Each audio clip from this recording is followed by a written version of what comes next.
Good evening and welcome everyone to tonight's official coverage of Asrnz's 2024 GT3 Series 2. It is the final round 10 and the final round at the infamous Bathurst here tonight. It'll be a triple super sprint, I think they call it, here at Asrnz. Proudly brought to you, obviously, by the good people at Race Command and MATCHFIT Entertainment, broadcasting to you live. I'm Davo, and as usual, I have my two partners beside me here in J-Man and Rusty Shackelford. How you doing, boys? Yeah, g'day, mate. Yeah, g'day. Welcome aboard, Rusty. Good to see you back, mate. Davo, thanks for the introduction up here at the mountain again. Looking forward to what is round 10, boys. Should be a good one. Final round, final dance, final roll of the dice. Got a lot of interesting dynamics happening in this. I like a good field analysis rundown, guys. So let me quickly break it down for you. We've got a few championships that are still in play, and we've got a guys, I would say, a bit less than half the field who are coming in for the event tonight. So it is a hit and hope, hit for the seats, and have your best swing at it. Maybe come away with a class victory. So a lot of dynamics playing out here tonight. You'd be nervous if you're in a championship race and you've got a lot of guys who have got nothing to lose tonight racing around you here at Bathurst. It can get a little tight in places. So definitely drama to play out. Absolutely. And so what does that look like tonight for the viewers and for us also, Rusty, as far as this race to this championship or these championships and these final positions? Format-wise tonight, obviously we know we've got a triple header. Tyres-wise, strategy, CPS, what are we looking for? Yeah, four sets of tyres only, 4 sets of dry tyres. I have it on good authority that there is a very small chance of rain sometime over the weekend. Yep. So we will see what plays out there in terms of strategy. But 4 sets of tyres to begin with, 6 sessions you've got to navigate, 3 qualifying sessions and 3 races. 2 races of 20 minutes at half points and 1 race of 30 minutes at full points. And that's really the dance tonight. Although they are super sprint rounds and super sprint races, very short races, flag to flag, no compulsory pit stop, you really do have to try and think of it as building a round, don't you? It's your average finishing position that's going to be paying the highest dividends for you tonight. It's no good if you win one of the 20-minute races and then come 20th in the next one. You've got to just be consistent tonight and get those good results across the weekend. All 3 races. And just to throw a little bit of sugar on top, guys, a little bit of mayo for you, there is a night race tonight, race 3, the all-important race 3 for full points, where championships will be decided, will be at night, 10 p.m. So. And also, Davo, got to just touch base with you now. I've seen you picked the cameras up on the Stephen Melling first car out there for the Pro-Ams, and he is shadowed by Jarks. Actually just blows the brake mark at the chase there, runs on. Going to give this lap away. However, that was fiercely contested in the lap already with Jarkus chasing him across the top of the mountain. Looking maybe like he picked up a couple of gains there. Steve-O, good mate of mine, and raced a lot with him over the years. I know this guy is handy at the mountain, especially across the top. So we do see Jarks go in there on a 2:03.0. What's your thoughts on this battle here? 6 points swing? Well, I think this is like Rusty was just mentioning, like these guys have got to construct the weekend. They've got to run the whole night as a weekend, not just race each race on its own merits. But and I think that's what these two here, Steve Melling and Jarks, at the moment, they've constructed a season. These guys are fighting it out very, very close between these two. So both dedicated. Good to see Jarks hanging in there for the whole season. But, Mr. Consistency, Steve Melling, or I don't know, I think if Steve-O's on point in the Mustang, which is quite possible here at Bathurst, yes. Well, watch that space. Yeah, definitely. Let me roll out a couple of scenarios for you, Davo and J-Man, in regards to the Pro-Am battle. First of all, if you're at home and you're a bit concerned that you might not, have the spotters goggles on and you won't be able to follow the action on track in the Pro-Am class, fear not. They're the only 2 in the field. So, there'll be no confusing them. No. They are the only 2 Pro-Ams in the field tonight, so they'll be sticking out like dogs you-know-whats on the scoreboard, and we'll be able to keep track of them very handily. And we will be too, and we definitely will be, because 6 points is a kitten's whisker. with the way the points works here at Asrnz. So for race 1 and 2, each position, the winner gets 50 points and it descends by 1 point per position. So a 6-point margin, if Steve Melling finishes 6 places ahead of Sharkus, he will, be level with Sharkus. So pretty easy to keep track of. Same thing applies in race 3, except it's 2 points. Winner gets 100 and it descends by 2. So you can just do the maths. It wouldn't take much for Steve Melling here. If he just beats Jarkus in every race, that's the best he can do. If he can finish a couple of positions ahead of Jarks, then that's what he's looking for. Oh, well, he's right on his tail. Jarks improved the time with a 2:02.495. Steve Melling banks the time after that first one got away from him at a 2:03.0. However, I do want to touch base on the Nev Shields and Phil Turner battle that we will obviously talk a little bit about tonight. 22-point swing, I believe, in that battle as well for the AM title. Kenny Simpson mathematically a factor in there for a podium, I think, but maybe the best that he could see out of that would be to maintain that, if I'm correct on those numbers. But already Nev Shields in there on a 2:03.6, playing Phil Turner. What has he banked already? Oh, nothing, I don't think yet. He crossed on an unofficial 2:05.9. So we're about to see what he's got to deliver now. This is an official lap. What does it do? It's a 2:04.0 to be just behind Nev Shield. Definitely worth mentioning the M Class, J-Man. Good prompt, because each 3 of the guys currently running in the top 3 positions in the AM Class each deserve a mention for different reasons. Kenny Simpson's had a fantastic season, finished 3rd in the AM Class. Kenny, we know, does very well over at Hardcore Racing in the Trans Ams.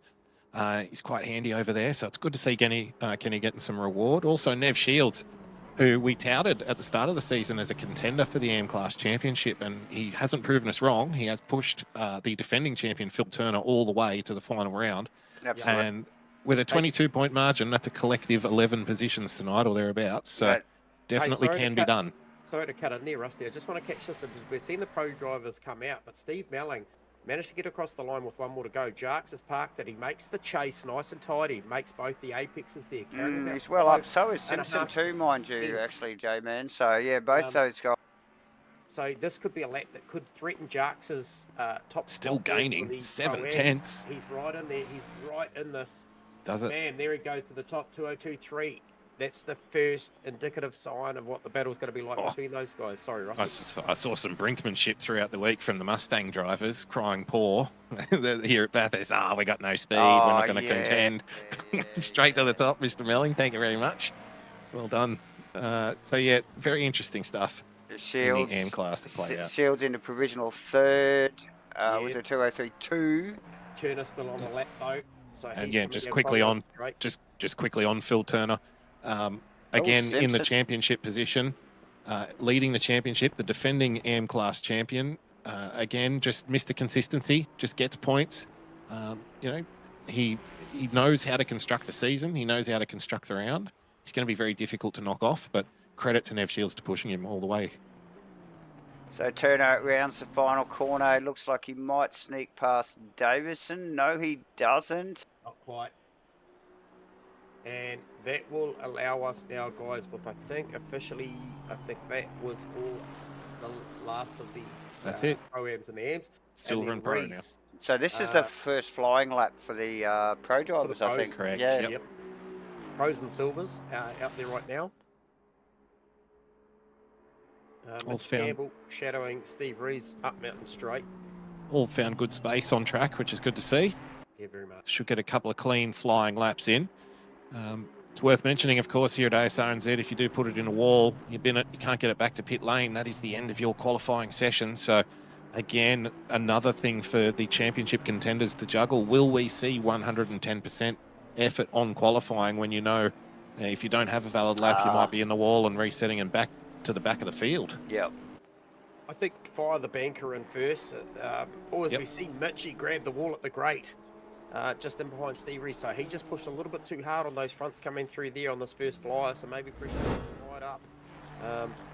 Rees looking pretty tidy, a little bit wide of the apex coming down through the dip. Has actually allowed Mitchie to catch back up a little bit, so that tag of the wall at the grate didn't hurt Mitchie too much. strong over McPhillamy Skyline. We'll just very quickly update everyone on the championship positions of the Silver and Pro class because they're out there now about to get their first flying lap in as Steve Rees is heading down Conrod. Stu Arrowsmith has effectively won the Silver class championship. Dominant all year, dominant performance. I think it's about his third or fourth championship win on a trot in different platforms, so he's absolutely smashing it. Well done to Stu Arrowsmith. Sam Carson, a good year, finishing P2 more than likely. However, that's still to play out. We see Steve Rees approaching here. Yeah, big warm welcome to one of the MATCHFIT family tuned in. Farmer, good to have you on board, mate. Hope you're enjoying your time away at the moment. And we'll get a read on the Rees time, 2:09. That's a banker. It is a good banking time. Now the pro class. Antoon, Vic Chan, picking both Steve Rees. Rees. Yep. Picking Rees and Campbell. And Webley thrown in there as well. Webley to the top there too, mind you, in one of the said slow Mustang. Fardano up into fifth provisionally. The allegedly slow Mustang. I think that little comment came from our good friend here running the MATCHFIT Entertainment Mustang. Oh, he's always looking for an angle, isn't he? Oh, yeah. Chicky bar. So... Well, the pro class battle tonight, guys. This is the cream of the crop. Asrnz, the top class, the top guys, the fastest guys. Steve Rees leading the championship over Phil Antoon by 18 points, which you can do the math. We explained it earlier. With Vic Chan a further 8 points behind. Still possible for Vic. He does have to beat both Rees and Antoon by a number of positions on track. Antoon's job is a little less difficult than Vic Chan, however. It might take a little bit of mountain magic in order to pull it off, but it's definitely there. It's not enough for Rees to be able to just relax tonight. He's got to be on point. He's got to be on game and bring the championship home. Seeing some good numbers right now out of Antoon and Chan as we speak. Both coming out Forest Elbow as we speak onto the Conrod Straight. So Chan got Antoon as a benchmark at the moment, and they're all coming down Conrod Straight. So those would be the two at the moment.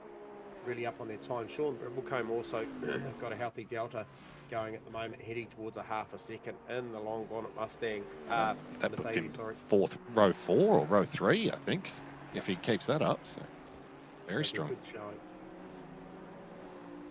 Antoon well and truly on a number. We'll see him go to the top, head towards a lower 2-minute flat bracket. We know the potential for a 59 is in there tonight.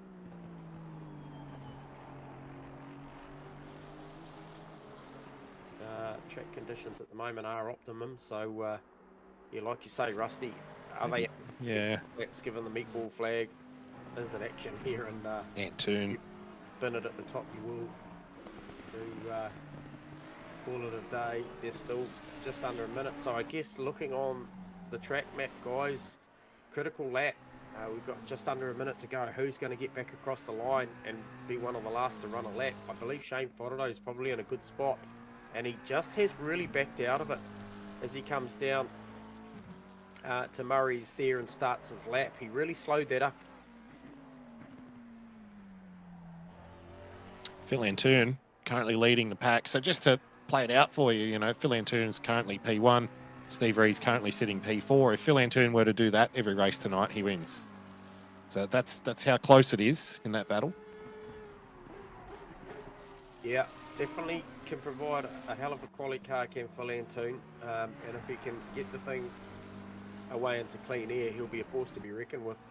However, I'll just get an idea on the terminal's top speed. The Honda is pretty good here tonight, 284 k an hour. It's holding its own at the moment by 1 kilometre an hour over the Bentley, parallel with the Mustang and the Aston Martin. However, Costa's Ferrari 286 is definitely a rocket ship in a straight line. It's actually surprising. Could go quicker with a bit of draft, or whether that was with draft. Vic Chan, the man on the move though, really forcing Antoon his hand here, well up on his delta, enough to take Antoon, just to move him across to the other side of the front row. Working hard. Rees already crossed the line. Yep. I did call him the red-hot favourite coming into this round. Let's see. Whole position so far. Vic Chan, provisional first. For Antoon. Kosa, though, also looking hot on his lap. That could sneak him up onto the second row. That's Fam, I think, just sneaking into 5th position provisionally. Kosa out of the chase, under the bridge, down into the final corner. It's only Kosa, Carter, and Fotido on the lap. Carter finished. Got a little grass. Big number. Oh, there it is. Oh, he's put himself up another row on the grid. So there's nice work. Fotido at just around 6/10 up behind T-Fam. So good showing from T-Fam. Fotido, good luck. Dayton on a lap. P9 for Dayton. That's a solid top 10 there, guys. It is. That's ultra competitive. Good to see T-Fam back in. Running in the silver class tonight. Yeah. Also Tony Spence. Good to see Tony back. Absolutely. There you have it, ladies and gentlemen. Q1 for race 1. Let's have a quick look. Steve Melling is 2 positions ahead of Teaming Jarkus, guys. That's the script that Steve-O wants to follow tonight. That will get the job done. Putting the car between himself and Jarkus all night, that's enough to win him the championship. It's going to be so close by the end of this. Can you imagine the pressure involved here for these guys? One little mistake could mean the championship. Yeah, and look, and they're playing in some really, really interesting territory there because, you know, you look ahead of Steve Melling, you got Dr. PP car there, you got Brad Robertson, Mitchie Campbell, Sean Brimmelcombe, Stu Arrowsmith. I think those drivers I just mentioned, I mean, Steve Melling manages to grab one of those guys out on track, he'd be pretty happy because they're certainly all pretty handy steerers, and rightfully so. If you look in class, they're all pro or silver drivers. However, when you just drop off the back there of Jarkus, Kenny Simpson, Nev Shields, Phil Davison, Phil Turner, all drivers that have got their own battles going on, and rightfully so have found in recent times, especially Phil Turner's been up there mixing it up amongst between Jarks and Steve Melling as well. So there could be some spoilers in there to put a couple of cars in between those two. So for better or for worse, depending on, you know, which steering wheel you're sitting behind for Stephen and Damien Jones there. It'd be interesting to see how these guys approach this first lap. We've got the 3 championship contenders running in the top 4, with Jamie Koza, who we know is especially fast. Obviously, that Ferrari is an absolute rocket ship, as J-Man called it earlier, in a straight line, which is handy to have here at Bathurst, by the way, to be quick in a straight line. It does your... So it's a very interesting dynamic. How, you know, will you attack and reap the rewards of maybe your competitors holding off just slightly, or do you play it conservative, just try to hang around for it's only a 20-minute race. You can't really afford to hang around too long, can you? You've got to get moving. Compulsory pit stop, flag to flag. It'll be interesting to see how that plays out. A pretty hearty battle for the top spot in the silver class tonight, Rusty. Davo, T-Fam leading the way there in qualifying for that over Tony Spence, Carter, Carson, Aerosmith, Robertson, and Price. So that'll be a pretty fierce battle there. Yeah, absolutely. Stu Arrowsmith, he knows he'd have to DNF 2 races tonight, more or less, and pardon me. And his competitors would have to have the night of their lives to win the championship. So he's pretty much got it in the bag, and it looks like he's going for a nice leisurely cruise around the New South Wales countryside at the moment. I would suspect so. Just letting it play out in front. Yeah, he could see the finish line after the end of tonight. So wouldn't surprise me if he's got a couple of tinnies next to him as we speak. The Nash fan club's in the house. Good to see you guys, even though with no G'day, Nash. Boys. No Nash tonight, but he's still the winner of my heart. Very cool. That fan club definitely gets the award for bigger supporters. So guys head out on their formation lap. It's good to see Matty T joining us in the chat as well. Good to have you as always, Matty. Her mate Steve Rees is in the championship commanding position. I'm going to start calling him Mr. Fourth. I've lost count of the amount of 4th places he's had, but it's working perfectly for him because he's still leading the championship. He's doing more than enough to retain it. So staying out of trouble. It just shows you, doesn't it? Yep. Oh, he's dug himself out of some situations this season, Rusty. He has had some remarkable comebacks, hasn't he? big drives, mate. The Red Bull Ring, he ended up in a wall and he was down to about P12, but by the end of the race, he was back up to P4. Yeah, he's a real test of character. I think he shows some true grit and determination in his racecraft, you know, because he's been put in some positions or just found himself in some positions where he's had to really dig himself out. There was the incident with Campbell at Snetterton, and you obviously had Rouge and Spa with his main championship rival, Phil Antoon. So yeah, you're right. He has been in a couple of Barneys, but no one gets an invitation to win the championship. You've got to take it, and that's exactly what he's done. Now, I guess the key factor here tonight, I think, from my perspective, is the fact that we are at the mountain, and if the pace is hot, you know, if the likes of Chan, Antoon, Kosa, Rees, Webley, and co really go at this, and the pace starts off really hot, because these are sprint races, guys. You know, they are very quick fire races. You know, this place bites. We've seen it in reality. We'll see it here tonight. This one is a car eater, and it could have big implications to multiple championships. You know, we could see a massive upset just in the first race here, and that could really shape the way that the rest of the night goes, as far as some of these drivers are concerned, chasing one of these titles, even a podium in one of these title chases. Oh, look, and it doesn't take much. It takes a car pointing the wrong way when you come through the dipper. You know, you might not even do anything wrong tonight. You could drive the best night of your life. Your eyes could be laser focused, your reflexes cat-like, and you know, the feet of a galloping gazelle. You could be untouchable in your form and come out of it with 3 DNFs, because that's what Bathurst is. That's what happens. You could be absolutely smashing it, come around the corner, and someone's looking at you, and then it's, oh well, that race is over. I guess we'll look forward to race 2. Yep. You know, catch a little grass in qualifying, and qualifying 2, you're in the wall. Oh well, looks like we're starting from the back. You know, it doesn't matter. Bathurst will even you out. Now, Connor Hine just asked the question, why is the Mustang not on top? Well, I believe it's got it's too slow, apparently. Eyes, and we're not very PC, so we're going to call it a fatty. She's got a fat ass over the top.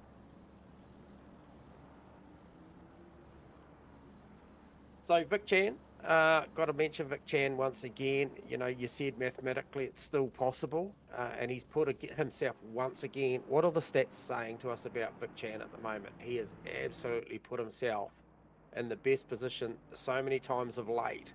You know, all he can do, Rusty, I think these are the words that I remember hearing from yourself, is go out and win races, and that's what he's been doing. Absolutely. 3 in a trot, 3 more races tonight. That's the best you can do, and hope for the best as they come through the chase on their formation lap. So we'll hand it over to you, Davo. Yes, grid starting to form now, coming through the chase there.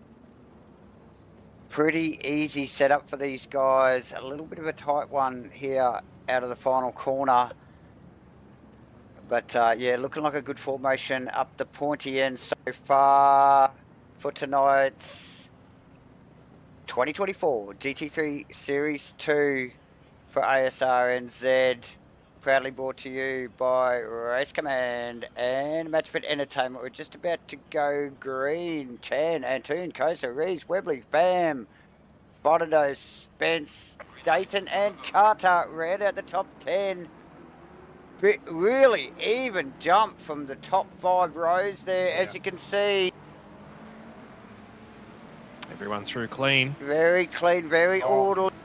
Melling with a good run off the start, manages to pick Macrolos and Brad Robinson, and he's trying to round up, use the horsepower of the Mustang up the mountain straight and try and pick off Sean Brimblecombe as well, put as many cars between himself and Damien Jones, guys.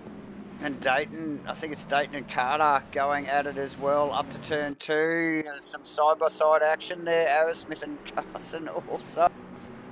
This is where it starts to get dicey on lap 1 up here at the cutting. Oh, and there it is, we got like clockwork. It was Carter that was collected. Yep. Not sure who got him. I think it might have been Carter going around. So, oh, no, it's that car there. Whatever that car is there, that's spent in the background. We've got another yellow flag, Spence, yep. So a couple of victims already. Yeah, they won't be the last. From the front 5 though, guys. I think definitely a good, nice getaway. T-Fan with a bit of pressure from Shane Fodado is probably just holding him back from charging forward a little bit, but the top 5 away very, we got a nicely. big accident at the top of coming off Oh, Skyline. we We do. got 8 or 10 Multiple cars there. involved. Just pick up on a replay. Normally pick up on the replays on one, but here we go, guys. Out of the front of Simpsons.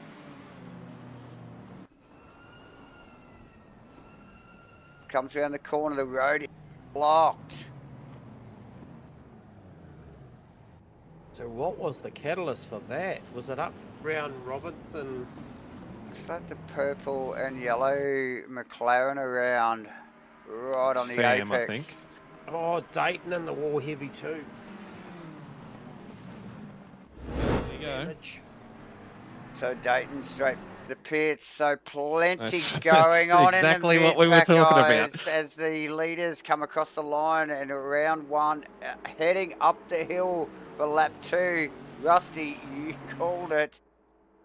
It doesn't take much, and It it's pretty bankable. So I'm not sure what happened at the back end of that lap, because Malin come out of that clear and he was behind Macrolos. Now Damien Jones is in front of him by 2 seconds, so I'm not sure what happened, and he looked like he was either redressing or limping. So The front of that Mustang does look a little touched up, J-Man. Yep. Just slightly. The Jarkus Lamborghini looks pretty clean. He might have got through that unscathed. So you're right. Melling would be bitterly disappointed. He was 2 positions ahead. Now 1 position behind. Yeah, we'll have to watch the pace of that. Good to have you on board, Nick Firth. Yeah, huge jam at Skyline, and Mav has certainly got a task at hand tonight, trying to chase down that Bentley of Vic Chan, who is in a sweet spot of form at the moment. 3 on the trot, and with Jamie Coaster's Ferrari in the mirrors, that's going to be a challenge, because we know how fast that Ferrari is down the Conrod Straight. We're about to find out. Critically for Steve Rees, he can see Phil Antoon just up ahead. As we just see Simpson off in the wall. We've got another one in the wall there Turner as well affected. on Skyline. That's Turner affected in the AM Class Championship. Nev Shields, that's put him 6 positions ahead of Phil so far in this race. Yep. So, be a little bit of sweat rolling down Phil Turner's brow at the minute, I suspect. Because he does we know Philly does the maths on the fly. He knows. Simpson with the tag on the inside of the wall there, and it was just evasive action. Got caught up in it. Yeah, it didn't even. There was no contact there. Turner just taking evasive action, turning that car around. So plenty going on, ladies and gentlemen. Now Webley's starting to close on this front 4 too, guys. So we talked about the top 5 getting away. And I'm just noticing Webley starting to close in on Steve Rees now, which is not probably what Rees needs in this scenario with Chan and Antoon, both of his championship combatants up the road. It's drama everywhere you look. What a start. And like you mentioned here, this top lot here, even with Antoon, not that far ahead. We're only a couple of laps in here. Oh, Rees a little touch on the inside there. The hit from Webley. Webley at the grade. Rees is around. Oh, Rees. Disconnected at McPhillamy, Skyline. So Rees gathers it up. And the dipper. Look at that. That's Fam and Fodado. So, right there. Oh, they've been gifted, haven't they? Really have ranged up on the back of this group. But Antoon not too far in front, but after that little... Robertson over Skyline. Sorry, Davo. Managed to gather it up. Still not... No, he's there. Oh, boy, he's rally driving out there. Yeah, that... Robbo? CP. Hey, well, he'll be changing his underwear, Dr. PP. So we'll just get a quick replay on Robinson navigating the mountain up the top. One way of putting it. As we see him under the bridge, like the boys mentioned, they were watching it live. Just never really had a handle on it. on the descent. I don't know, T-Fam looked like he gave that one up. And actually just strategic release. Yeah, I think he's just let him go. Yeah, trying to get on the back of him. Probably staying out of the points there, Fam. Maybe. Yes, yeah. Mitchie Campbell gets it all crossed up, coming into Hell Corner. That's going to pave the way for Carter. He covers Macrolos up Mountain Straight. It's, not for long, I don't think. Such is the run coming off of that turn one. Macrolos is going to fire going down the for it. inside He's here. gonna. Oh, look at that! Touch. Beautiful. Very brave stuff. Pretty hard Very, race. very tidy though. Real. We saw a bit of that at Bathurst last weekend with the V8 supercars in real life. So. Oh, Campbell's just tagged the wall there, coming out of the cutting. Tagging again. So a lot of pushing hard. Steve Bellings bridged that gap from 2 seconds down to 0.8, guys. So he's starting to charge forward to that Damien Jones Lamborghini. Couple of laps to just normalise the pressures, get them under control. So not sure what happened at the start, but that bonnet is flapping on that Mustang. So maybe he got caught up in a bit of that. Won't be the last time tonight for these guys. They will be caught up in everything. And this is, someone asked me during the week, why do we put Bathurst last? This is why. Because for the dream-shattering potential that it possesses. For the broken hearts that can be smashed. Yes, that's why we do it. And the euphoria when you get exactly, it right as well, Such is the risk, such is the reward. Absolutely. Oh, importantly too, Phil Turner just rounded up Sean Hunter. Guys coming across the skyline there to grab one of those spots back to try and bring it up a little bit to... Yeah, so Hunter just backing out of that, allowing Turner pass. They know He's where looking their very fight strong here, isn't he? I feel like the Mustang, that track's just starting to come to the Mustang of Webley a little bit more. He's just looking better and better every lap that goes by. Yeah, and too, so is Shane Fodderdo. I'm just watching the margin that he's got now and starting to claw back towards Steve Rees here. So Shane Fodderdo in the Mustang, which he himself declared was a BOP, reject. Yeah. It wasn't going to be competitive tonight. As we just see Campbell, Macrolos making the same mistake as Campbell did the lap prior into one. And it's just role reversal there. So Campbell back in 11th, Macrolos in 12th.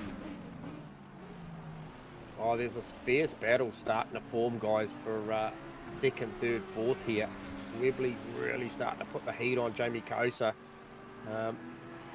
Kosa's gap to Phil Antoon is only at half a second, but it's been that way for about a lap and a half, 2 laps now, that close, and it's going to be a three-way here. Fodderdo at 1.5 seconds off of Steve Rees now, so he's starting to claw that back. Little menage a car forming between Antoon, Kosa and Webley. It's Antoon being conservative, or do you Yellow think... flags at the dipper, who's that for? Or do you think he's just doesn't have the pace generally? I think he's... He's 3 seconds off Vic Chan. I don't think he wants to be 3 seconds off, but we do know he's so strong here at Bathurst, and the Bentley is so strong here at Bathurst. He's going to be really difficult to overcome tonight, I suspect, Vic. Yeah, I agree. Yeah, look, and we know when Vic's on point, he's well on point, isn't he? Yeah. And definitely got the rubber band wound up very tight in the Bentley tonight. Done a lot of laps here at the Fruit Bowl. If you know, you know. Fruit Bowl, a very well-known server in these here parts.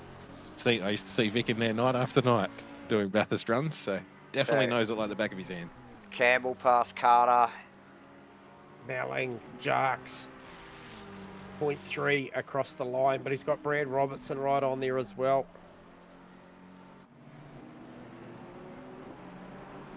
The pair of the Mustang up Mountain Straight, what can he do?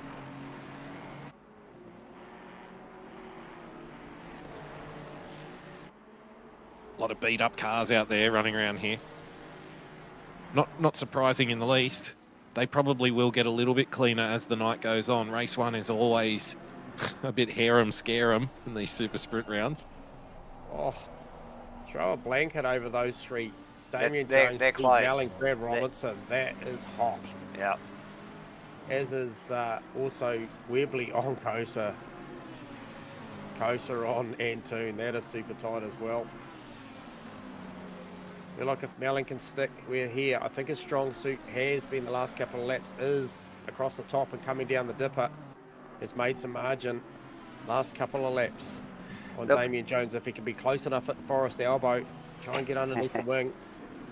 It'd be nice just to be patient and try and find the right time to pass, but such short races, and we've talked about this before, there's no time for patience here.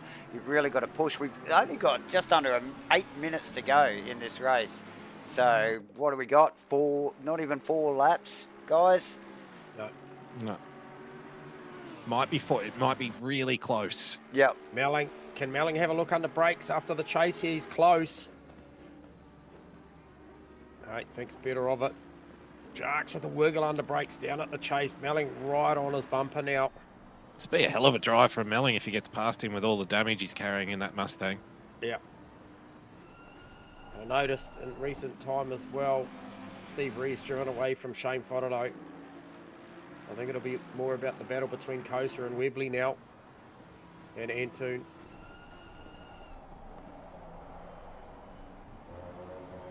So Steve just needs to keep the pressure on Melling. He just needs to keep the pressure on Jones to see if there's a crack in there somewhere. He's doing a bloody good job at the moment, though. Tucked right up onto. He's actually close. Oh, look at this! Can he pull out this time? Look at the draft. Thinks better of it. Not quite the overlap.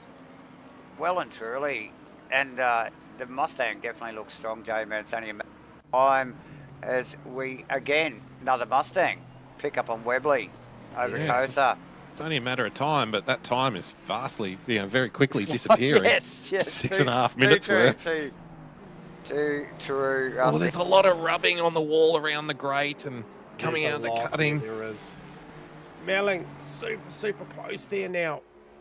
So good up from, I think the cutting up to Skyline here is so good. Yeah, the Looks descent, a handful here, though. The descent can be a totally different car, though, can't it? You know, you can have your car set up for the whole track except for that little descent. And here we go. We saw this thing run at the Lamborghini before the chase. He's a little bit further back this time, though. Robinson, no pressure. But definitely not up under the wing of that Lamborghini on this lap. Webley is up under the wing of the Ferrari of Jamie Kosa, though, as they round turn 1 and head up the hill for probably what is their maybe third last lap here, guys. Up under the Audi Sport Bridge there towards 3. Just an update on Phil Turner, guys, in the AM Championship battle. He's done it again. He's done it again. Yep. Nev Shields currently running P17, Phil Turner P19. That was 6 or 7 positions at the start of this race after those early incidents, and he's clawed his way back. Simpson in the pits too, guys. It's got to be damage related at this stage of the race. Yep. Or back. Sam Carson low fuel, long way back as well. Low fuel could be. Sam Carson, long way back. He must have been involved in something. Find himself in P23. Yeah, I think he was caught up in that melee at the start, mate. And, sorry, I just picked up on Steve Rees testing the track limits there over Skyline and out in the dirty stuff and got an awkward bounce. But managed to hold on to it.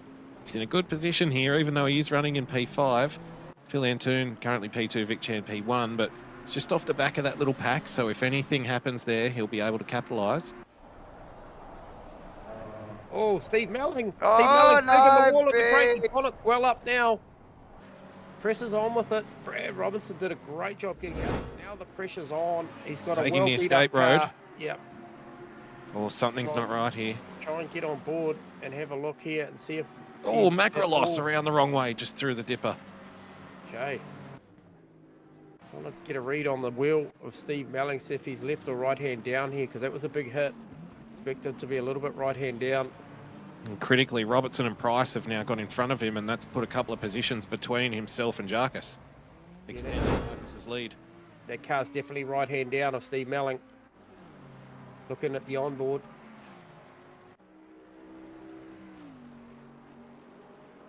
Yeah, I don't think he can afford to pit. I think he's going to have to run to the end. Yeah, as difficult as it is. And it's another couple of laps by the looks of it, at least. So that's a tough gig. He might be okay. Macrolos is also in a damaged car. He was around the wrong way. Shields is 10 seconds, about 14 seconds behind him, so that he could be okay if he can just stick 2 more laps together. Yeah. Limit the damage. But gee, he'd be disappointed. Campbell and Harris. Carter's dropping down. Mitchell Campbell, dropping down the field. Harris Smith gets past. No, it's Campbell on Harris Smith, actually. Ah, right. Yeah, he's going backwards, isn't he? Oh, no, he's going forward, sorry. Yep. No, you're right. Oh, Headley with a big look at Kozer over Skyline. He just let the car float out a little bit wider. Whether he was going to give it a big send as they dropped off the top of the mountain for the descent down, but lost the car length or 2 in the process.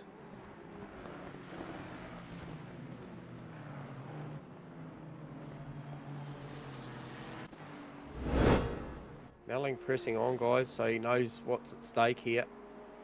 Could only hope that Brad Robinson now on the back of Damien Jones, that maybe Robinson and Price maybe get Damien Jones and make it back to that 1 position. The difference keeps him in the hunt. Obviously, we talked about a 6-point swing in the championship, so it's still tight. Yeah, he's losing another 3 to him there, so if it stays the way it currently is, so that'll seem 9 points. Jark's around, tagged by Brad Robinson. Oh, boy, Well, in the wall. In the wall. Heavily in the wall. Where is Melling? Melling's about to come out there. Melling's going to grab him as well by the look of it, wow. mate. So, look at how fortune's changed. A curse. Gee, can we get a replay on that? We have got a replay on that, boys. And yeah, that's unfortunate. Just a little tag from Robinson there. That's all it took.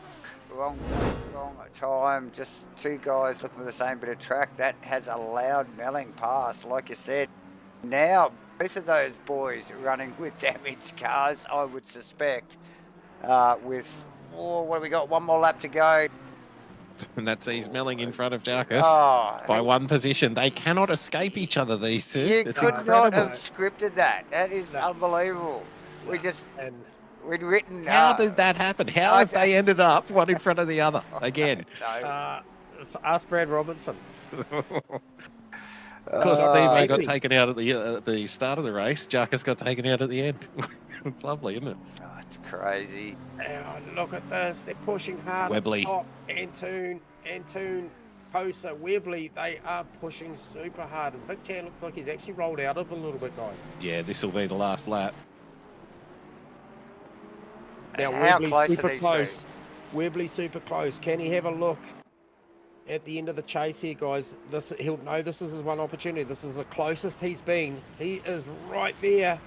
There's already going to be some overlap. Oh, he tags him. Oh, he did tag him. I think Vic's running out of fuel here. It can't be to just make sure there's not another lap because he's behind. He's 3/4 throttle, mate. He is 3/4 throttle. And Antoon's now 1.7 seconds behind. Webley nearly throws it off the track. Oh, he's got there. Out of the chase. He's got it. He's out of fuel. Out of gas. Oh, he's lost it. Antoon's got it. Oh, wow. Antoon, and I'll tell you what, that has championship implications, guys. Webley, huge. Reed, Frodo, Fan, Campbell coming around the final corner. Oh my, what a mix-up. Top. And what's happened to Turner too? Because Turner is now P18, Nev Shields P16. So Brimblecombe, so we had Carter in 10th. Brimblecombe in 11th, Riley coming across the right, around the final corner here and across the line for 12th. Robinson in 17th, Melling and Sharks. I mean, we got drama at the top, guys. We got drama in the middle. It's all going on. And I tell you what, Nev Shields, give it one more lap. Give it a look at the proximity of the finishing. Yeah. He was going to get Damien Jones. Davison in 17th, Phil Turner 18th. Okay, so the recorrected order, yep. Okay, so, Macalos 19th, Hunter rolling under the bridge and heading down to the final corner in 20th. Grimmer not that far behind in 21st. Fantastic racing, and wow, how's the end, boys? Unbelievable. Just the Sharks smelling thing going on, and then Chan running out of fuel, and what went on? The drama, and Webley tagging Kosa at the end there. It's just all got hectic. It was great. Awesome good stuff. We love it. We love it. So quick intermission, is it, boys, and then back into it, or you some of these guys now, or you want to save it to the end? Yeah, we'll save it to the end, I think. What do you reckon? Okay, viewers, we'll take a short break. Don't go anywhere. Let the heart rate settle a little bit, and we'll be back in a quick moment. Absolutely. Grab a drink, hit the like and subscribe button, and don't go anywhere. We won't be long.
Welcome back, everybody, to Asrnz's 2024 GT3 Series 2. We're in between races here for round 10, the finale here at Bathurst.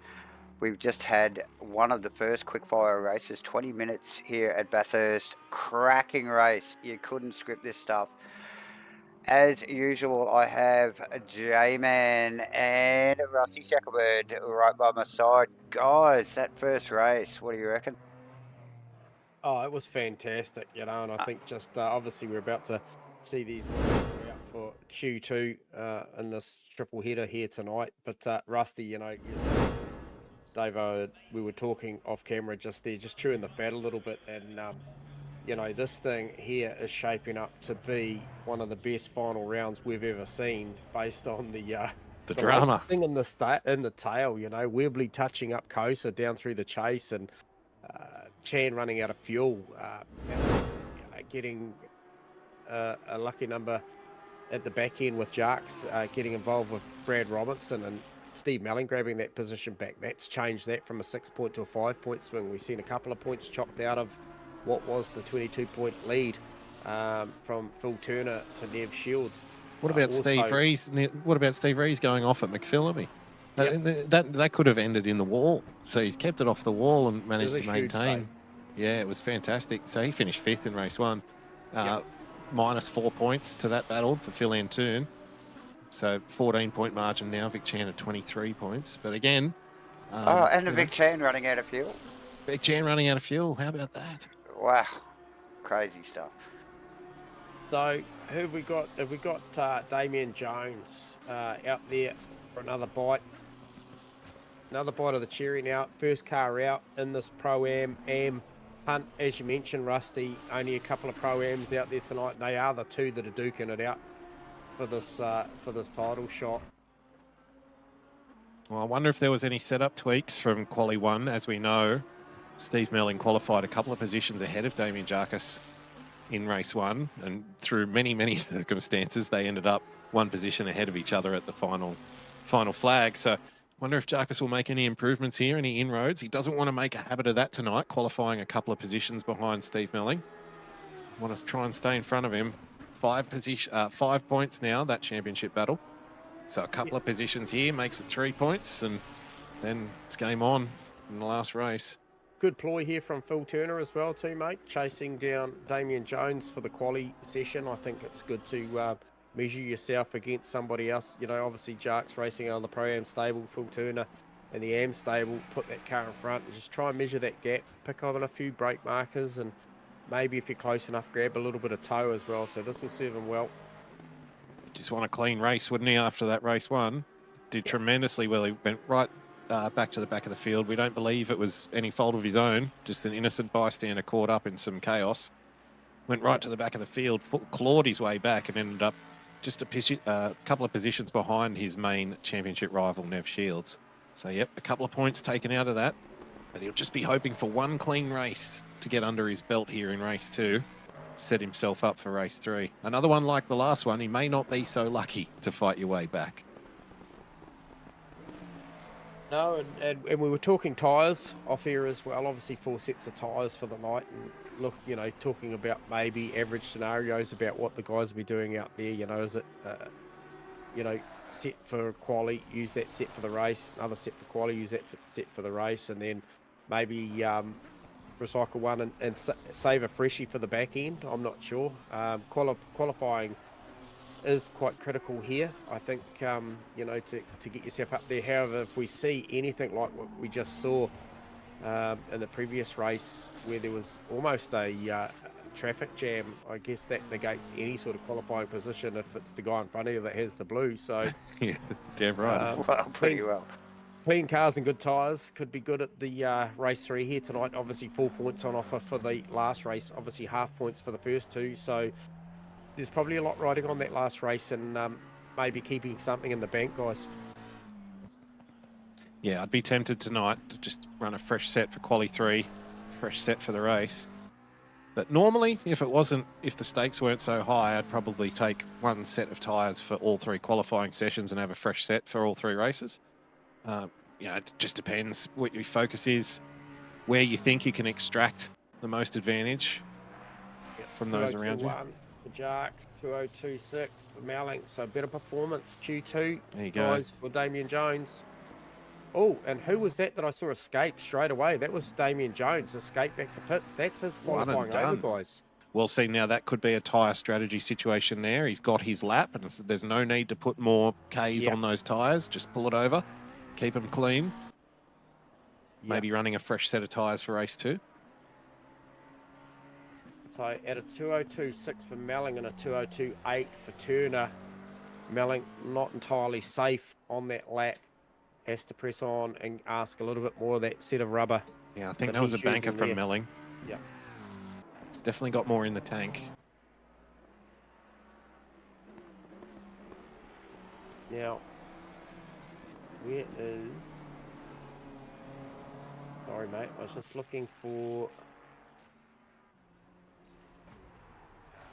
Phil Turner up on his Delta, just coming off Skyline down through the dipper. Very slippery in the Red Bull Ferrari there.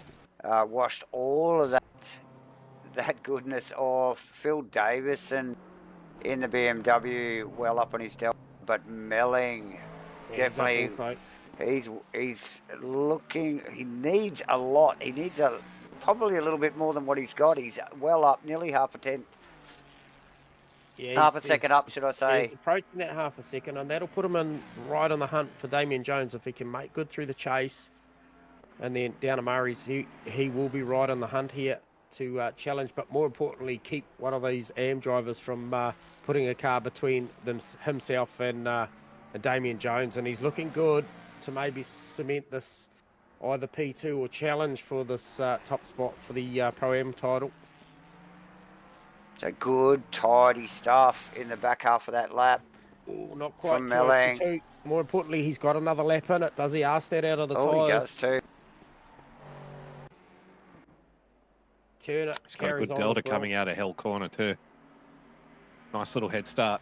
Oh, brilliant. 3.5 tenths in one corner. That's a great way to start the lap. Oh, sorry, that was Turner I'm looking at. He is on a good lap. It's half a second up. He's a half a second up, coming up towards the cutting now. Which would put him on the front row. Definitely trying to push himself into that Pro-Am class, I think. Phil Turner. He denied it vigorously before the race. 7:40 on the clock when... or 7:30, 7:50 on the clock when Nev Shields went through. So more importantly, he gets another bite as well at the lap. As does Hunter, although Hunter looks like he's parking it. So definitely to watch. Coming out. Melling 4 tenths up, 5 Melling. tenths. Yeah, he's Still really. He's just got to keep his cool here, doesn't he, Rusty? And just bring this thing home. Don't back off, but don't push any harder, basically. He only needs a 10.5, and he's got 4.5 of them. Keep it clean. He lost a little bit out of Forest Elbow, doesn't he? The Delta just bleeds away. It'll be down to 2 tenths by the time he gets to the chase.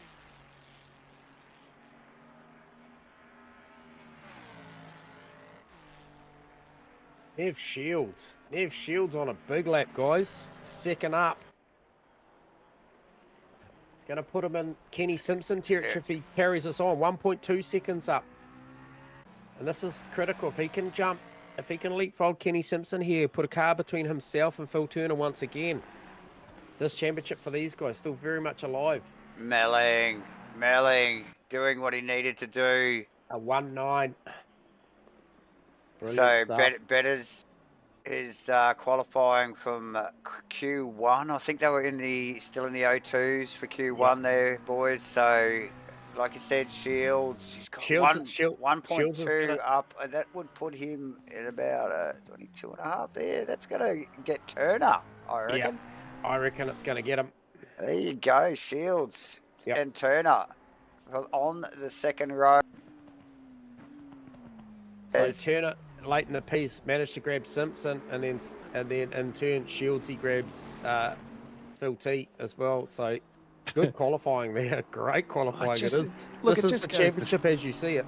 Exactly. It just goes to show you we're 10 rounds in. This is the last round, the second last race of this season. And in the AM class, you've got P1 and P2 in the championship, nose to tail. And your Pro Am class, you've got P1 and P2 in the championship, nose to tail. It doesn't get any better than this. No, it doesn't. But it's sort of no surprise. Like, these guys have been fighting it out all year, and you would expect to see them that close, wouldn't you? No matter where you are. Yeah, running into the final round, it's awesome to see, isn't it? These guys both still well on point and got the eye on the prize at the end of the day. So, is that Ree's first out on track again for the pros and silvers? Yep, shadowed by Chan and Mitch Campbell. He does like to be first out on track, doesn't he? Usually parks it at the end of pit lane. Yep. Chomping at the bit. You love to see it. How does this Aston? We haven't had a really good, long, hard look at the Aston tonight and what its behaviour is like over the top of the mountain. Well, we thought it was struggling a little in practice. Yeah. Looked like a little bit of a handful in race one. I wonder if he has just tweaked it, safened it up a little bit. Probably opting for very quick across the top and down the hill. Very quick. Accurate. Looks a little more plugged in this time around, doesn't it? Yeah, he's close to the walls. He's this is definitely a push lap rather than a banker, I would think, Rusty. Close to the walls everywhere, including Forest Elbow on the exit. Fortune favours the brave. Chan as well, just tucked in behind him there. Equally as close to the wall and committed, for my eyes. These guys at the top, they're just amazing to watch. They really do nail the apexes and look so tidy doing it, right on the edge. Yeah, you see how deep Rees goes into the chase there, and the way he rotates the car around, very flamboyant, great to watch. Oh, he just goes a little wide. Yeah, that Murray's still good enough for still a good lap, but 3. Probably left a tenth or two on the table, didn't he, J-Man, there? Yeah. Chan very, very close by on a 2:03. Mitch Campbell on a 2-minute .5. However, Antoon just Webley again to the top. Oh, Webley eclipses him as well. T-Fan provisionals. It is.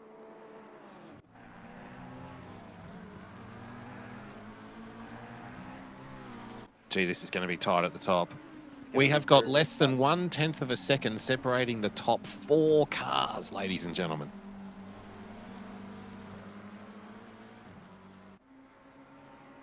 And your 3 championship competitors are 3rd, 4th, and 5th. Postal with a 59.850, guys, breaks into the 59s comfortably there to take the top spot provisionally. First one we've seen tonight. Yep. So the track is improving as we progress through the weekend. Times are coming down. Chan coming down through the dipper, got 3.5 tenths up his sleeve, chasing Rees, just bridging the gap down. Rees down on the lap, guys, down 1.5 tenths. Chan up 3.5 tenths, heading towards 4, although bleeds a little bit coming out of Forest Elbow. Can he get it back down Conrod Straight? Shane Flottido on a lap, 8 tenths up, coming through the dipper. He needs it. He's in there on an 0.14.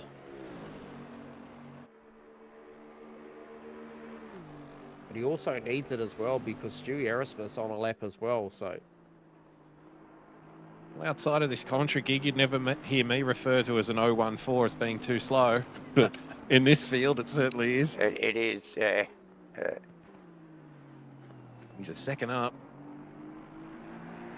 Oh, Chan made good on the final corner. What's this very, time? Very good lap. Ooh, P2. Pokes it in front of Webley there. Another 59, you're right. Yeah. Less than a 10th in it. It's going again.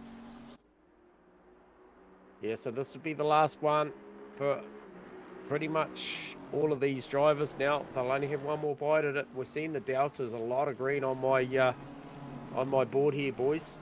And they're all still out there too, which would suggest that all of your silver and pro runners are running tyres for the whole quali and maybe taking them into the race, saving a set for race 3.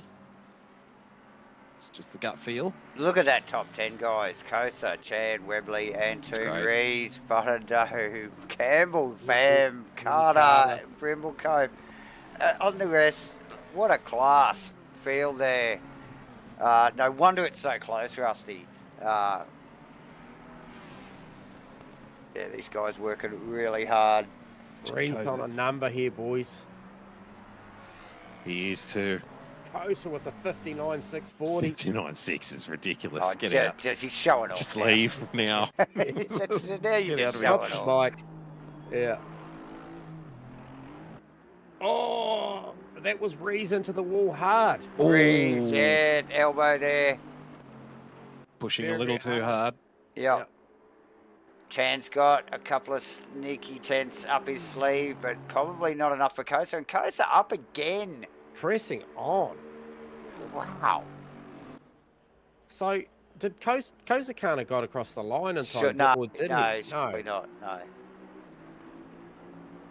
Campbell a few tents up. That could put him on the second row. No, Kosa's lap is legitimate. He's on. Yeah, no. This is a lap. Okay, Antoon looking to improve here, but also is Webley, so it might be for nothing. Rees has parked it. Chan improves. Chan's parked it. Yeah. 59.7. Perilously close to the Kosa lap. Antoon. Oh, up one and then down one. Webley just eclipses him. Webley right behind him. These guys going at it. Fotado rounding in the final corner. He's got a 10th or so up his sleeve. Doesn't improve. This is going to be special from Jamie Kosa here. He's just bled a little bit of time through the chase. Was very much looking like a 59.4 there for a bit.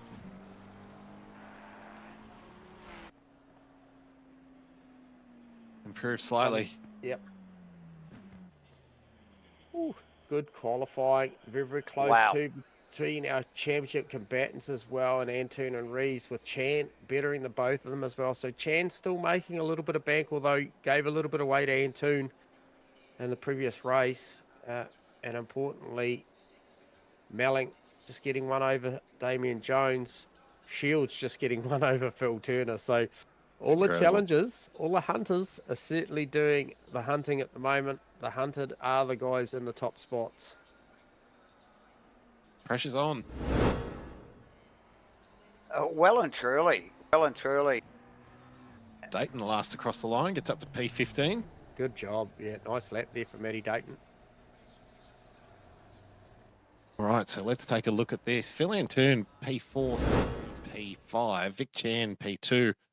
So Vic will be hoping to do something about Jamie Kosa. That's a bat out of hell time, that. And like you said, it could have been a 59.4 we were looking at, staring down the barrel of. Yep. Which would have put him 3 tenths ahead of P2. So that's incredible pace, at least in qualifying. Let's see how the Ferrari goes on the longer run in the race. I suspect most of your front runners are on the qualifying set of tyres that they just ran, unless someone had a big incident and maybe, you know, they might have flat spotted them or something like that. That changes your strategy for the remainder of the weekend pretty significantly. But other than that, I suspect they're all on the same set. We did see Damien Jarkas pit after one lap. Now, I believe that could indicate that he's, also doing the same. But then we saw other guys going all the way through to the end. What's the pace going to be like from Melling and Jarkas? Can Melling get a couple of positions ahead? He's got Robertson in front of him, Dayton in front of him, Macrolos in front of him, Price. These are very quick drivers, so doing his absolute best. Yeah, Riley Price with a good qualifying there, up into P13 off the start of this one. Yeah, so started at the back of the grid, first race. Look to go and challenge Stewie Aerosmith there. Stewie had a very, very good showing race one, and I think that probably really cements what we think is already a title for Stewie at silver class. So yeah, I think he's pretty much just got to finish these two, maybe not even. Bag. Yep.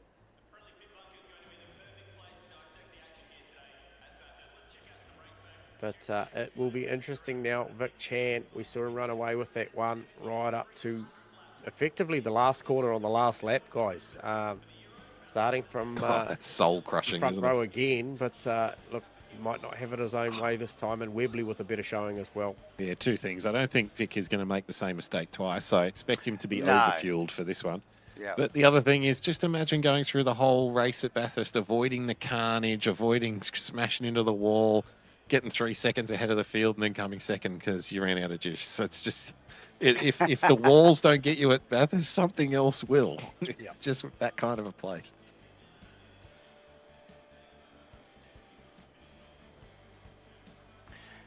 As the timer ticks down, I'm sure there's plenty of things going on in the boys' heads, whether they've tweaked the setups or not. Like Rusty just mentioned, you know, you can have all your ducks in a row and stuff can still go in front of you and bring it all unstuck in the blink of an eye as these guys grid up for race 2 here, ladies and we have Kosa, Chan on the front row, Webley and Toon on the second row, Reese and Campbell on the third row, Frodo, Fam, Carter and Carson rounding out the top 10 there as the boys roll away for their formation lap. 24 on track here tonight. And if race 1 was anything to go by, guys, I tell ya, race 2, another 20 minutes. Look, this is quick fire stuff, ladies and gentlemen. Yeah. You got to get into it. There's no mucking around. You really got to make it happen when you get the slightest of sniff of something's going on. Get into it and go for it. Bathurst, ever the killer. I know you love your strategy, J-Man, so let me throw this one in for you. As we know, Jamie Koza and Vic Chan, both OES teammates. Now, what are the chances here for Jamie Koza to do a little bit of a Smokey and a Bandit role here tonight? Clear the path. Vic Chan, if he can stay with him, potentially put himself behind Vic Chan towards the end of the race to ensure Vic gets maximum points here. So that could be something to keep an eye on, to be the good teammate. Or he could say, to hell with your championship, I couldn't care less, I'm going to win a race, you know, and leave him behind. The Vic Chan signed check is in the mail. In the mail. Yeah, well, it'll be interesting, and we might just grab a quick word on this formation lap. We won't upset his rhythm too much, but Vic Chan, we just got you on comms, mate. We won't upset you too much on this formation, but are you looking for a fuel sponsor in this one, or are you good? Yeah, my maths was so wrong. I actually had it right, and then I took the leader out to try and be cute, because I thought I'd use less in the race, and then, it nearly worked. Thinking myself, don't remind me. Mate, that was the difference between 4 in a row, bud. So anyway, you've got one of your stable mates up just in front of you there, and I'm sure it'll be a pretty fierce battle for this one. And I know you know you want to go at it with Jamie, but yeah, it should be good. I'm looking forward to it. I'll put 2 extra leaders this time. Good stuff. Look, the pace looks hot. Go well out there, Vic. We're watching with interest, mate. It was a fantastic race one. Yeah, cheers, guys. Go get him, mate. Awesome. Vic Chan, everyone. And look, by the sounds of it, he doesn't need a fuel sponsor, but maybe a maths tutor or something. You know? Maybe. We could lend him our abacus. Yeah, the abacus. The MatchFit abacus. Yeah. It's a well-used set of beads, that one. Might want a rear view. You might want a rear view mirror sponsor, maybe Repco Spares for this one, because he has got some fast cars behind him. Oh, yeah. You're looking at Webley here just to upset the apple cart as well. He showed tremendous pace towards the end of race 1, didn't he, J-Man? But just probably couldn't find a way through in the Mustang. But he would have learned a lot. The pressure on Koza too to start fast as well, because we know how you want to break that toe, don't you, straight away? Yeah, there's a couple of these guys that start really well, and so yeah, I suspect this top 5 or 6 is going to be very bunched in lap 1. Davo, speaking of starting well, and it is hostilities are resumed because the truffle pig Mitch Campbell is P6, Steve Rees in P5. Yeah, it's on. It's on. It's definitely on. Now, Mitchie, we know he loves a good, lap 1 send. So let's watch that one very closely. Steve will be looking to get well out of the way, I suspect. And just look at the body language with between these two, as well as Fotado starts very well as well. So plenty going on here, ladies and gentlemen. Going on up and down the field. I can see David Jones have been driving up behind Steve Melling beside him, really close, and yeah, we're about to let this one rip. So, Davo, back to you. Yes, look, and thank you, ladies and gentlemen, for joining us here for Asrnz's 2024 GT3 Series 2. This is the official coverage brought to you by MATCHFIT Entertainment and, of course, Race Command on board once again. This is race 2, round 10, the final round for season 2 here. Bathurst, another really even start from the top 4-5 rows there, guys. Oh, yes. Melling and Tan got the run. Jones still side by side as well. Tan's got the run. Looking at Campbell and Fotado. That pushes, Webley pushes Antoon back a spot as well. So look at the triple big hair's going to try and get around the outside of Steve Rees. Gets it done. Oh, it's a very That's a huge move around the outside of the cutting. Rees was putting pressure on Antoon, and I think he just overcooked a little bit, checked him up a little bit. Mitch taking advantage, like we mentioned. You've got to the back of the pack, guys. Really got to get on the way. Plenty going on at the back of the field here as well. Davison Turner, Hunter Grimmer changing positions as well. And Jones all the way to the back. With Jones at the back of the pack and Steve Milling in P18. So he must have been involved in some kind of issue as well. Perhaps they came together. Have we got a replay, Bernie? Oh, we don't do it. It's that one. Pardon me. So if it was to stay... for it, and I can tell you now that Shieldsy got through on Melling. Okay. Melling was 17. Okay, we got it up. We got it up on the replay. I think here into 2 there. Oh yeah, there's something going on in front of them there. Jones checks up by the looks of it. Melling taps the back of the Lamborghini. So lap 1, turn 2 there. Just picked that one up on the replay, boys. Thank you for that. Well, provisionally now Steve Melling is leading the Pro-Am Championship. So Jarkus has to fight back here. He's got a lot of work to do. Yeah, so there was a bottleneck there. I don't know that there was much the Valvoline Mustang could have done about that. It was just drive-through position, 979. Who is that? That sounds like... That's Riley Price. Riley Price. In the BMW. So is that a track cut already, or is that a start infringement? It wouldn't be a start infringement this late, I don't think, unless he got it off the line. Must be some sort of multiple track cuts in one lap, possibly. The Kosa Chan battle is very much alive. That's cool. Webley's going with. Antoon has got Campbell in between him and Rees. But it's the Campbell-Rees Fotado battle is all happening. It's as hot, if not hotter, than what. This is the opportunity now for Phil Antoon. He must make headway here with Steve Rees running in P6 with the Truffle Pig in front and Shane Fotado behind, putting immense pressure on Steve Rees here. So he could drop down to P7. This is the race. Phil Antoon needs to capitalise. A little bit of wall at the grate for Fotado. Takes the mirror off. Antoon currently running in P4, but he's got the 3 front runners just ahead. Fully committed here from all these boys. We saw it in race 1. The DT was off the line. Darren Greeny just giving us a heads up there. Thanks for that, Greeny. I was going to say, getting all your track cuts done in lap 1, it's good strategy. Well, as long as you don't go over. That's it. Clear them out. Oh, look at the snake.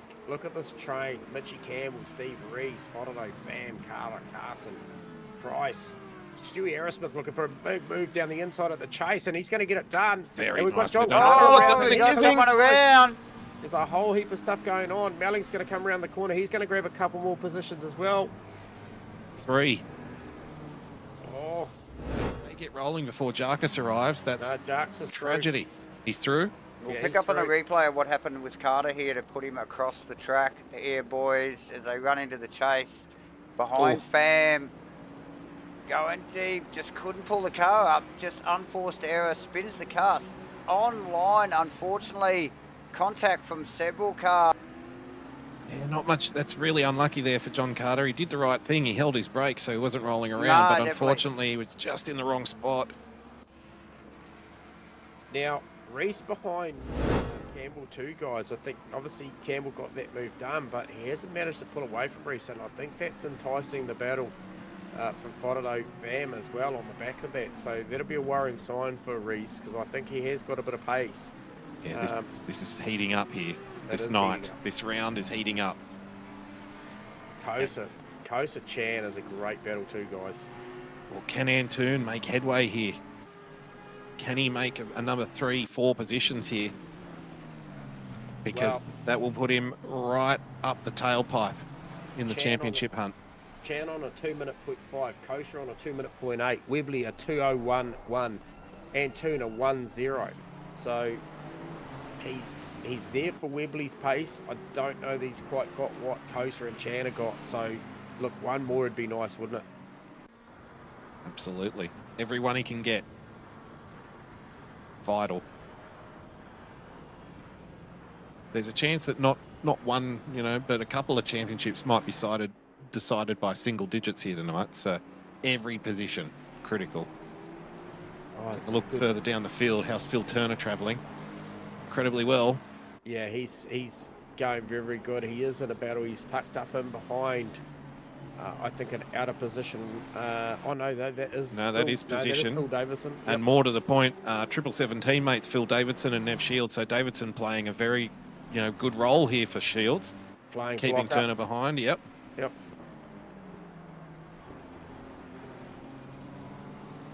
Turner's pace does look good in that car. Who's that, Brad Robinson, in the pit lane? It looked good, actually, in race 1 as well. But just unforced error, I think, from Turner. So, yes, good little battle going on there. Reese, Fodado, the Campbell-Reese Fodado battle ensues, as does the Webley Kosa. Kosa Chan, should I say.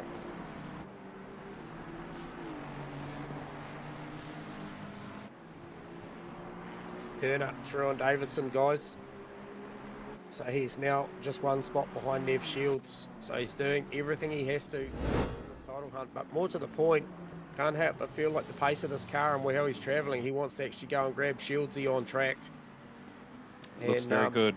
Yeah, go and put the dagger in a bit deeper. Now they've got a very hot Damien Jarkis, steaming Damien Jarkis, I suspect, who's about to approach this little battle here. Oh, Rees wide, Fodado looking for an open interest out of Forest Elbow onto Conrod Straight. He's incredibly close this time, boys. Is Shane Fodado tucked right up underneath the wings, got the draft, going to pull out early, goes to the outside to the chase. Will give him the inside. Can he make it stick there? I reckon he can. Can he pull it up? You betcha. Beautiful move. Yeah, that painfully slow Mustang just ceases to impress tonight. Yeah, for such a slow car, Rusty, doing really well. I tend to agree. So Steve yeah, Reese now down to P7 with T-Fam on his tail. It could be P8. That was a 101 race braking area pass there, wasn't it? Very clinical. Yeah, 100%. And Reese is such an astute racer. He would have not, he wouldn't have liked seeing it happen, but he would respect the move because it was very well constructed. He's just shuffling down the order here. At the moment, it's not hurting him too much because Phil Antoon's currently running in P4. But if anything should change, would drastically change the championship positions of both drivers. Yeah, Campbell coming back to him a little bit there as well with a few little, I don't know, just the car he doesn't look very comfortable in the car at the moment, Campbell. So these guys just making a bit of a gain there. I think he's just sort of coming back to him a little bit. As these guys fight it out. Across the top of the hill again, lap 4. Rusty, if you can grab the MatchFit abacus out and just give us a read on if this race was to finish right now. However, there is 10 3/4 minutes to go. Melling in P14, Damien Jones in P18. Would that be a 1-point championship? 1-point championship. Yep. Going into one more race, wouldn't that be special? Well, if it's with a 1-point championship, it's whoever finishes in front of the other wins it. Simple as that. 50-50 there. Oh, although Hunter just goes slightly wide over Skyline and gives that one more spot back to Damien Jones. However, he has got just a little over 4.5 seconds to make up to Phil Turner. Is lapping at a reasonable pace. Oh, Jarkus is the recovery. Someone's around big. It's Kenny Simpson. Kenny Simpson it is. Huge contact up at Forest Elbow. Looks like he just lost the back end of the car coming over that little bump. Dayton gets Macrolos. That battle will be going on since the start of the race. Off at McPhillamy. I was watching the replay. Disregard. Good work. It's been a long season, folks. It has. It has.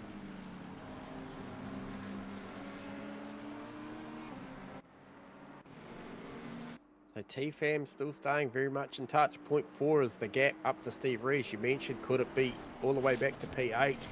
Potentially. Needs to make no mistakes right now. Still got Fodado in his sights, but T-Fam is right there. The top three have just skipped away from Phil Antoon, 2.5 seconds down the road. Look, I don't think he's got the measure at the moment. I don't think he has the ability to run those low 2 minutes that those boys are running. They are in the 2:03, 2-minute .3s, 2-minute .4s. Webley actually fastest lap of the race. Yeah, look, Webley, even just in the first sector, Webley a lot closer to these boys. But across the top, Chan and Kosa, next level. Kosa, that little bit quicker. Just that smidge really puts him up under the wing of the Bentley here. Yep. Out of the elbow. Kosa with the top speed of this race too, guys. 290 kilometres an hour. Well, he's been tucked up under the wing of that big, huge, fat-ass Bentley, so it's no surprise there. As they run down Conrad into the chase again, yes, sorry. No, I was just going to say, I wonder if it's a tyre, if we're looking at a tyre selection here or something like that. Antoon won race one. You know, he kept the pressure on Chan. He wasn't, you know, this far behind. No. So I just wonder if there's a little bit of tyre management or something going on here. We know how fast Phil Antoon is. Definitely got the calibre to run at the front with these guys. I think Webley's well in the hunt here as well. Oh, Phil Turner sizing up a move now on Nev Shields. He's going to do a Shane Fodado here to the outside through the chase. Actually gets out of the brakes, but has Shieldsy run deep? They both run deep. Turner's gone round. And this is music to Damien Jones's ears, guys, because he's going to round up Turner. He's probably not going to get Shieldsy, but he's certainly one more in the hunt of what is the Steve Melling, Damien Jones battle. That is ridiculous. That is. Steve Melling must be thinking, what do I have to do here to make points on this guy? Absolutely. And Kosa just shadowing Chan right now, guys. If Damien Jarkus ends up winning the championship tonight, guys, it will be this race that won it for him. Because he was down and out. He was done. He was at the back of the field. Melling was, what, 7, 8 positions ahead of him? If he wins the championship tonight, it'll be because of the way he recovered those points in this race. Yeah, I agree. Impressive stuff. That's what it's all about. Fodado with 2 wheels on the grass through Skyline, pushing in front of Rees, and Campbell in front, 5th, 6th and 7th respectively for those guys. Campbell, Fodado, Rees, plenty going on there. That's where the battle is at the moment, guys. We've only got about 6.5 minutes to go, J-Man. Oh, just good run here from Steve Rees. I've been interested to see if the tables turn now. He's underneath the wing of the Mustang. Can he go to the outside at the chase? Has he got enough straight line here to be able to reverse the roll, do the same move that Shane Fodado put on him? Does Shane stay wide and cover? Shane driving the middle line. Holds that off, pulls the car up square. T-Fam getting ever so close now as well. So this battle is not done between Fodado, Rees and Fam. Kosa still looking for a way through up the front on Chan as well. So still plenty to play for. Some bigger gaps as we head down through the field now. Jarks, though, relatively close to Nev Shields after that incident that he had with Phil Turner. And that has implications too, doesn't it, Rusty? Turner now down to P18, Shields at 15th. Yeah, it claws a few more points back in Shields' direction, and it makes the equation for race 3 doable. It brings you into range. It puts him, in the area of if he finishes top of class and Turner finishes bottom of class in the final race. Oh, he Jamie almost Coast around. Webley into the back of him. Where is boy. Antoon is right there. He is right there. This is important, guys. This is another sting in the tail with 5 minutes to go in this race. If those cars in front have damage, this is Antoon's chance. Yeah, so unforced error there from Kosa. And like you mentioned, J-Man, the Webley Mustang just tapping the back. Looks of pretty Kosa's beat up. car. The dynamic of the race has changed in the blink of an eye once again. And look at that four-way just behind them, boys. Still, Campbell, Ododo, Reese, Fam. Fam, welcome back. Great to have you out on track. You are mixing it up with the big boys. Yeah, and look, that's actually pulled that Kosa, Webley, Antoon group back to these guys, obviously with that little bit of contact. You can see them all in shot now as they run out of the Forest Elbow and down the straight. Is he close enough? I don't think he is. I just think he's lacking in the straight line department tonight. You're talking about 284, Campbell, Webley's, 285. There's not a lot in it. Yeah, I just wondered if that bit of front damage, we can see the bonnet on that Marlboro Mustang a little banged up. I just wondered if that front end damage might affect it on the straights. Also good battle going on too, boys, with Aerosmith, Carson and Brimblecombe. Very, very tight out there on track. Under a second separates Carson from Aerosmith, and also Brimblecombe also. I mean, good run, Sean Brimblecombe tonight. Been a bit unlucky at times. It's good to see him running strong. So Vic Chad off the hook. Look at that. Antoon was having a big look up the inside of Webley there. Up to Griffin's, turn 2. Oh, that Mustang looks a handful now. It looks so good before that impact. Yeah, well, bit of a touch up there. Won't be helping his cause, will it, Rusty? No. Antoon can smell the blood, the Mustang blood. It's just touching every wall at the moment. Oh, Damien Jones is in the pit lane, boys. It's gone absolutely horribly wrong. Not sure what's going on there, whether that's a fueling issue. Let's keep an eye on that, J-Man. See what his timer is like on the jacks. Copy. I'm on it. Kosa in the wall. In the wall. That Skyline. Big tank slap across the sand. Hits the wall hard. Webley passed. Antoon passed. The other 4 passed. Campbell, Fododo, Rees and Fam. And back to the pits for Kosa, boys. It's all happening. 2 minutes to go in this race. That puts Phil Antoon up in a P3 in this race now. Of course, Steve Rees also gains a position. Up in P6. At 40 seconds, boys. Oh, it has to be a damage repair. Oh, goes round, unforced here. Fam. Oh, they're dropping like flies. Out beside. Rees into the chase here. We just pick it up onto the replay. Doesn't get it done, but just doesn't pull it up either. Gets a little bit of a slip. Fam going at it in recovery mode. Oh, Dayton going at it with Brimblecombe in the background also. Plenty of flashing headlights everywhere. These guys going at it. What do we got? Last lap, ladies and gentlemen. Jarkus is back out on track, P20. Steve Melling, P13. Steve Melling is now leading the Pro-Am Championship with a minute to go. And one race, one quali and one race. It is not done by any step. Antoon still hounding the back of Webley. Can Webley hang on? Carson past Fam there too. I think these guys are actually exchanging. Oh, Webley's off. Huge off. Oh, no. Oh, and it's going to give Anton second, but more importantly, Reza fifth. And that's it. That car's broke. Right hand down. Steering broken, guys. So the classic clip of the wall there, up under the tree. Not over for Antoon here, the pressure. It is Campbell not is over. all over him. Yeah. And this will be the final lap of the race too, boys. They will cross the checkers this time round. And Vic Chan will get the win. Wow, what happened in that last 5 minutes? Wow. Look, the last two races... What the hell happened? It was all running fine, and next thing you know, more cars in pit lane than there is on track at the minute. They all just come a cropper. So pushing hard, right hold to on the end. here, guys, and I think Fidono's just got to defend down to the final corner. Vic Chan, congratulations, race victory. Phil Antoon rounding the final corner with Mitch Campbell, Shane Fidono, like you said, hanging on over Reed.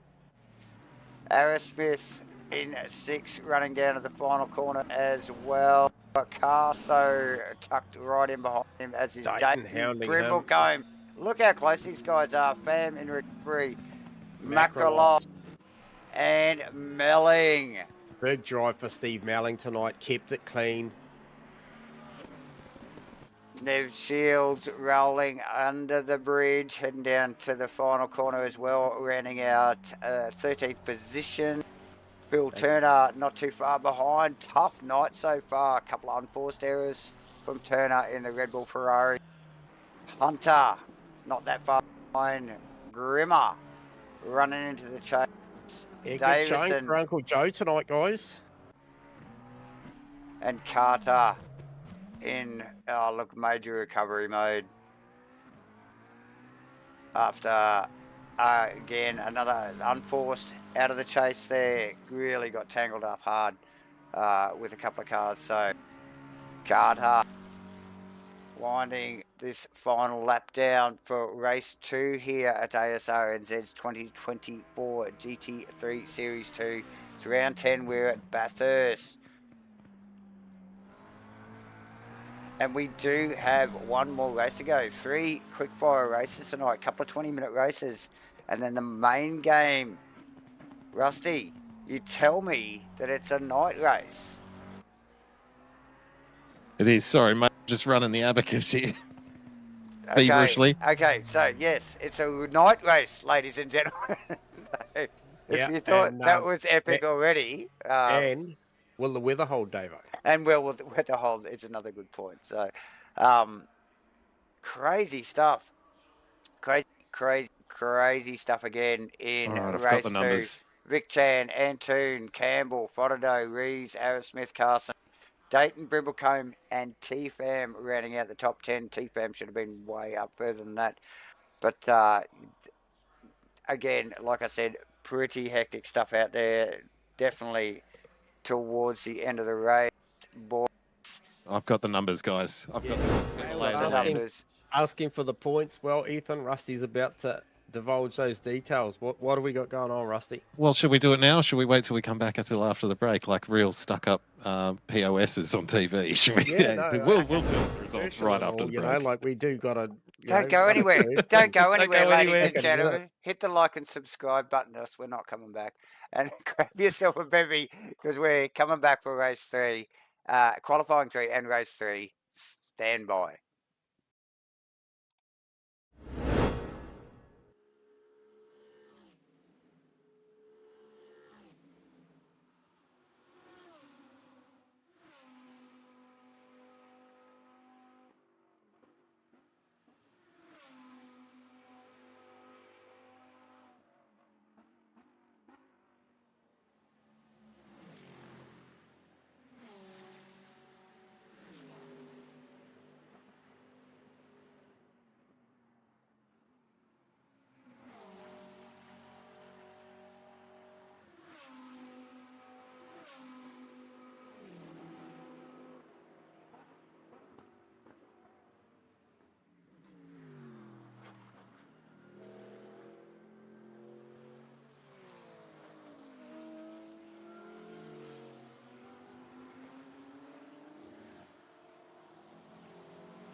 Welcome back, everybody. You've joined us again here for what do we got? Qualifying 3 for race 3, round 10, the final round here at Bathurst for Asrnz's 2024 GT3 series. The first 2 races have been freaking amazing, ladies and gentlemen, to say the least. The points in all of the categories, except for maybe one, are going to go right down to the wire. So it's been a really epic watch so far. I'm Davo, Rusty Shackelford and J-Man are right by my side. Guys, what a night. We've got to give the mic to Rusty, because poor old Ethan Carl's probably been sitting there for 11 minutes wondering what the abacus was going to tell him. Good things come to those who wait. So let's the talk situation. Yeah, look, we've been talking about the championship situation during the races. This is now the final equation. And of course, I want to put up front, got to stress, we're not taking into consideration any potential race control or anything like that. Yes. This is the on-track standings we're talking about. So this is what each competitor needs to do to snatch a championship out of someone else's hands tonight. Toon is currently 11 points behind Steve Rees in the championship battle. The equation's very simple. Race 3, 30 minutes. He has to finish 6 places in front of Steve Rees, and he will win the championship by 1 point if he does that. Wow. Vic Chan is a little bit further back. He's having a good night, but a little bit unlucky. Missed out on that win in race 1. Got the win in race 2. He is 19 points behind Steve Rees, 11 points behind. 8 points behind Phil Antoon. So he needs to finish 5 places in front of Phil Antoon. 6 places? No. 5 places in front of Phil Antoon, but 10 places in front of Steve Rees to get it done tonight. So he's gonna be waiting on a little bit of mountain magic to do its thing here in the final race. Mountain magic isn't nice. Pro-Am, guys. Pro-Am, this is where the action is. Last race saw the first time, I believe, I'm going to say around 5, 6, pardon me. I think Damien Jarkus took the lead of the Pro-Am Championship around round 6 or thereabouts, and we're now in round 10. After that last race, because of Jarkus's bad luck, we'll need to find out in the debrief what happened there in race 2, won't we, J-Man? He ended up in the pits, so that pumped him right back down. He did fight back really well and hard, but then also got a little bit of bad luck at the end. So Steve Melling now leads that Pro-Am Championship by 3 points. Wow. Damien Jarkus needs to finish 2 places ahead of Melling in this final race to win the championship by 1 point. So it doesn't get much closer than that. Yeah. In the AM battle, guys, this is the other one. Stu Arrowsmith, we can now crown as the silver class champion, and a very deserving one. Has been absolutely dominant this season. So well done to Stu Arrowsmith. In the AM battle, Shields has taken some points off Phil Turner tonight, hasn't he? He's just kind of clutched a couple here and there. Yes, but Phil has fought hard to make sure that the damage is limited, and he remains 19 points ahead of Nev Shields heading into this final race, meaning that Nev Shields needs to finish 10 places ahead of Phil Turner in this final race, which can be done. The fields look big enough, and we've seen enough chaos tonight to indicate that it could happen. So it's definitely a mathematical possibility and a genuine possibility here at Bathurst. 10 places, he will win the championship over Phil Turner by 1 point if he can do that. So there you go. And look, out on track right now, I'm just going to pick up the first car out on track was none other than Steve Melling in the Valvoline Mustang. And there's a little bit of an interesting plot to this drive here from Steve Melling. David, do you want to shed a little light on that situation there? He's obviously clearly out there first, and he's racing for multiple reasons. Well, apparently I heard a little whisper earlier today that Steve is hoping to clinch this championship because tomorrow morning, very early tomorrow morning, he is flying out to Australia to the MotoGP at Phillip Island. So I understand he may be getting in the car straight after this is pretty well. Wow. Pretty well.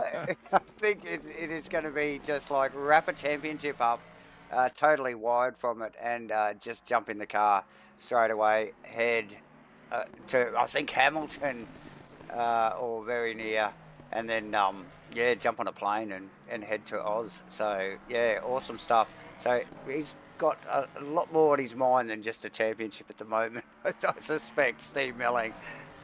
And look at that, boys, goes out. There's only 0.2 of a second separating him and his championship combatant, and Jamie and Jones both risen to the top.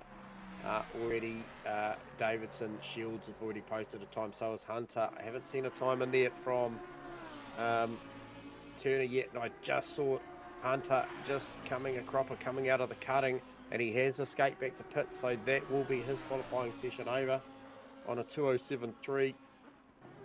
Turner still to bank a lap here. This could have implications if he gets a cut or bins it on this one with only just over 9 minutes to go, and he is effectively at the cutting, so this is his final lap. Look at Jones though, coming out of the elbow here. J-Man, he'll have another lap to go after this, I suspect, but look at the delta on Jones. He's got nearly 2.5 tenths up on Melling's time, which will clearly put him on the top spot if he can keep this together as he runs in. Yeah, only just, but as he runs into the chase here. And Melling will be aware of that. He's starting another lap as well, so he's going to get back into it. Jark's coming on strong at the back end of the lap through the chase, carrying 3 and a bit tenths now. So he's going to throw the gauntlet down for Steve Melling. And this really is a ding-dong battle in the championship for the Pro-Ams here, guys, isn't it?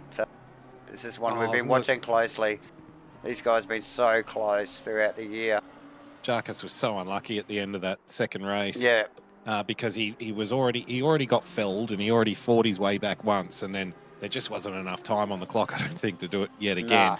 Found himself in pit lane. Jones to the top. Trying to read on this, guys. Yeah, Jones to the top. No, Phil Turner is going to get a lap 7:54. He's got till 7:30. He's coming through the chase now. So more importantly, because Turner still with an unrecorded time here, is only going to get one good shot at it, and he is going to have almost by only a few seconds. Yeah. It'll be lining up. I have no doubt that Rees is on the front. Look at all the pros lining up at pit exit, waiting for it. There they go.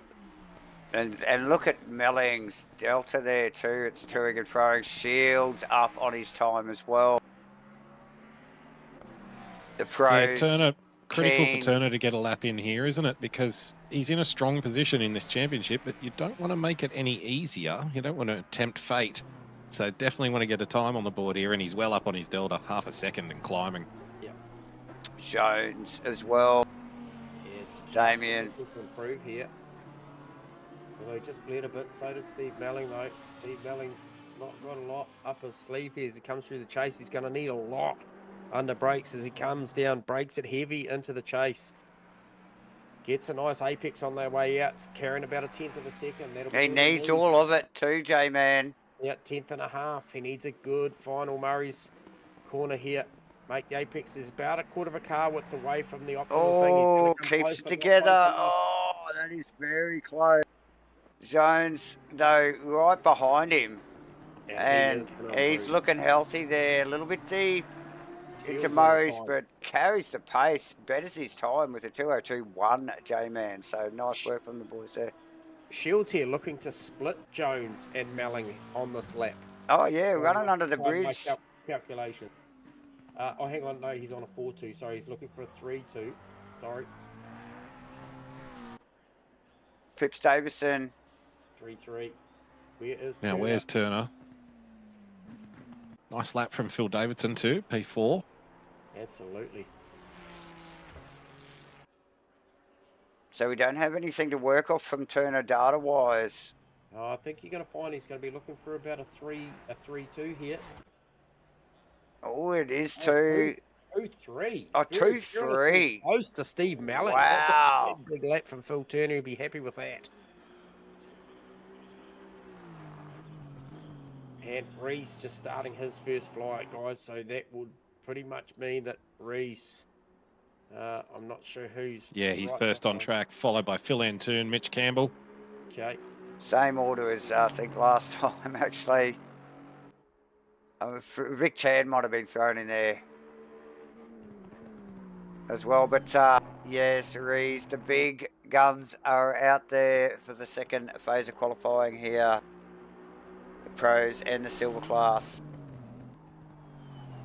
Rees first out on Chan, just coming through T2. Where's the battle at, guys, here? I think, For you know, these once guys. we see that race time come through, I think we're going to get a real good idea. I think you'll see Kosa and Chan once again trade some pretty mega times. We saw them both heading towards those 59, obviously 59.6, 59.7 was the previous qualifying times. We do know that Kosa had the numbers to go somewhere around a 59.4. So be looking for some good mid-59s here. Track conditions are good. Optimum, 23 ambient, 28 track. 5 o'clock qualifying session, but a 10 p.m. race. So track conditions will be vastly different, be much colder. Drivers will have to factor that in their setups. Well, Steve Rees very accurate through the chase there. Wasn't he? Pulled that up really, really nicely. Yep. Just absolutely optimised the brakes down there. See if he can make the apex at the final turn here. It's not always the easiest one. Picks up a little bit of curb on the inside, grabs a little bit on the outside just to steady the car, and goes through for a 2-minute.6. Good banker. Yep. So, and 2-minute.3. Where is Campbell? Campbell won. Quickly pipped by Chan with a 2-minute fit. Yeah. Dayton. So yeah, Campbell not the tidiest lap there with a 2:01 at Webley. 360. Yeah. Webley. Dayton threw us a shifty one on the brakes. Said he'd had too many red wines tonight to be competitive, and goes and Dawson. Yeah. That was Dawson, I think, commenting on the YouTube there, J-Man. Matty Dayton. No, it was Matty Dayton. So he's got a bit of the Dutch courage. Up into P6. Oh, go, Dayton. Man after my own heart. You're telling me. Just riding on board with Webley. He's just been sniffing around a result tonight. He's a bit unlucky in race 2. Was in a good, hearty battle with the front runners in race 1. Just wonder if he can get a little clear air here in race 3. Curious about the tyre situation on that Mustang towards the end of this race. It is 10 minutes longer. It will be cooler, though, for race conditions, as we mentioned just a moment ago. Well, you would expect so. Yeah, well, yeah, you'd expect so. Obviously, can't guarantee it. Could be raining. Well, that's right. It is Bathurst, you know. Anything can happen. Anything can happen. Usually does. Already has. Already? Well, that's right. We could just add to the list, though. I mean. Keep it coming. Phil Antoon doing a good job so far. P1. He wants to win. He wants to win this race. That's the best chance. Steve Rees is P5. Remember, he needs to finish 6 positions ahead. Chan on a good number here, boys. He's carrying close to 2/10 of a second. Going to put him in the realm of Webley and Toon. Heading towards 3/10 now. Rees with a better lap up to P3, 2-minute.4. Puts himself closer to Phil Antoon. However, he's going to have company with Vic Chan very shortly, I think. I think so, Chan at the top. Not leaving anything in the locker here, quali 3, are they? No, Rees back to P4. Funny that. We've seen him in that position a few times, Rusty. Carter. What's Carter in there on? Carter's in there on a 2:01.2. He has got a half a second up his sleeve. He's looking to head up the chain a little bit, maybe T-Fam territory, even Shane Fodadoe. There you go, P6 just pips Fodadoe. So the totem is alive with these times, just super on the improve. And Toon on a big lap too. Has grabbed a 10.5, 2/10 at the start of this lap, coming up through Griffins, through Reed Park, out to the Great. Oh, coasted at the top. 2-minute.2. Rees is on a lap here that would seem well clear in P1. Well clear. Riding on board with the Aston Martin now. It's a joy. Yeah, has he saved the best tyre for last? Doesn't get out And Toon's on a big lap, guys. Half a second up as well. That would see him P1. But Could Coaster's got a Antoon and couple of Rees be tenths up P1 and his sleeve. P2 at the end of this qualifying session?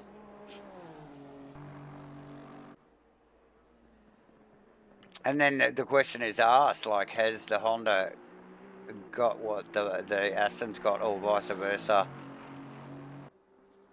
This is a good lap for Rees, guys. Antoon's isn't shabby either. Yeah. Oh, a little bit too much curb. Kosa still looking for the improve as well. Rees to the top provisionally. Wow. Antoon snips it straight away. Kosa on his way down the hill. He looks like he could potentially, at those sort of numbers, take both of them as well. So the board is moving quickly. We are 0 on time for the qualifying. Q3 here, ladies and gentlemen, for race 3. This Kosa lap would put him P1. This Kosa lap is huge, guys. This will be special, this lap. Fotado on the improve too, slightly. Can he keep it through the chase? Hooks it in nicely. Does. It's a bit of dust. Doesn't bother his time though too much. The Murrays. Oh, he was very good at the final corner, boys. 59.7. Thanks for coming. Yeah, gets it by some, doesn't it?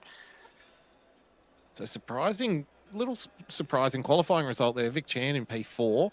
Steve Rees, his best qualifying performance of the night in P3, doing everything he can to cement the championship win. Just a reminder, Phil Antoon does need to finish 6 places ahead of Steve Rees. He has finished ahead of him every race so far tonight, and every race maybe for the last 2 or 3 rounds. But that's the equation for Phil Antoon to pip by 1 point at the end of the night. 6 positions for a 1-point championship win. I was actually just thinking while I was watching that too, season we might have to name the guy who gets the most fourths in a year. We'll call that the Steve Rees Trophy, I think, from next year on. We will award the Steve Rees Trophy to the guy who gets the most fourths in the season. I think that's going to have to be a thing. It's a new record. Ferrex, OES drivers are the sexiest people on the planet, except that Ethan guy. Well, mate, you may have to send some photos in because we can either confirm or deny that. So, however, looking at my graphic, you do see, as you mentioned, 10 p.m. start. A little bit of cloud cover. There is. I'm picking that's not a sun, that's the moon. Yes. Certainly hope so, wouldn't you? Yes. 10 o'clock at night.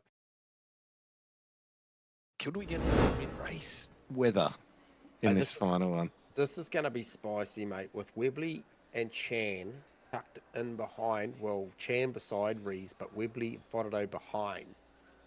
We saw Fotado put a pass on Rees in race 2, outside of the chase. Carter, a little bit unlucky the last one, has had great pace. T-Fam, a little unlucky through the chase, unforced error. Saw him go around, have incredible pace. And then look back there, Mitchie Campbell, we know the Truffle Pig will be sniffing. He will.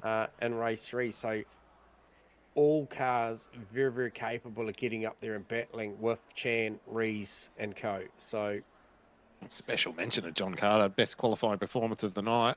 Yep. Be well pleased with that. P7.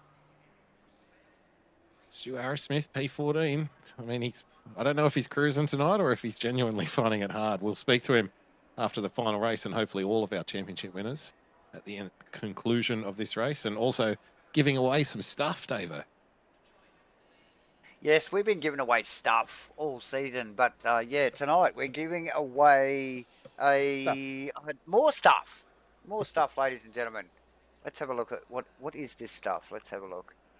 I think it's a little stream deck, as is pictured in the graphic right there, ladies and gentlemen. Just to add to your other stream decks. Yep. So you've got multiple of them. So just giving away stuff. We're going to spin the wheel too, so it's a random thing. Boys in the production van have been working on the wheel midweek. I've been reliably informed. So okay, is that a good or a bad thing? I'm not sure. Actually, good point. I like what I'm seeing here. Oh boy. if you look at the Valvoline car, Steve Melling out of P18, it's reminiscent of race 1. Got the Dr. PP car in front of him, Macrolos to the left, Jarks to the left also. Now, race 1, he started from this side of the grid here and swept round the outside of Jarks, Dr. PP and Macrolos as well. So Brad Robinson and Macrolos both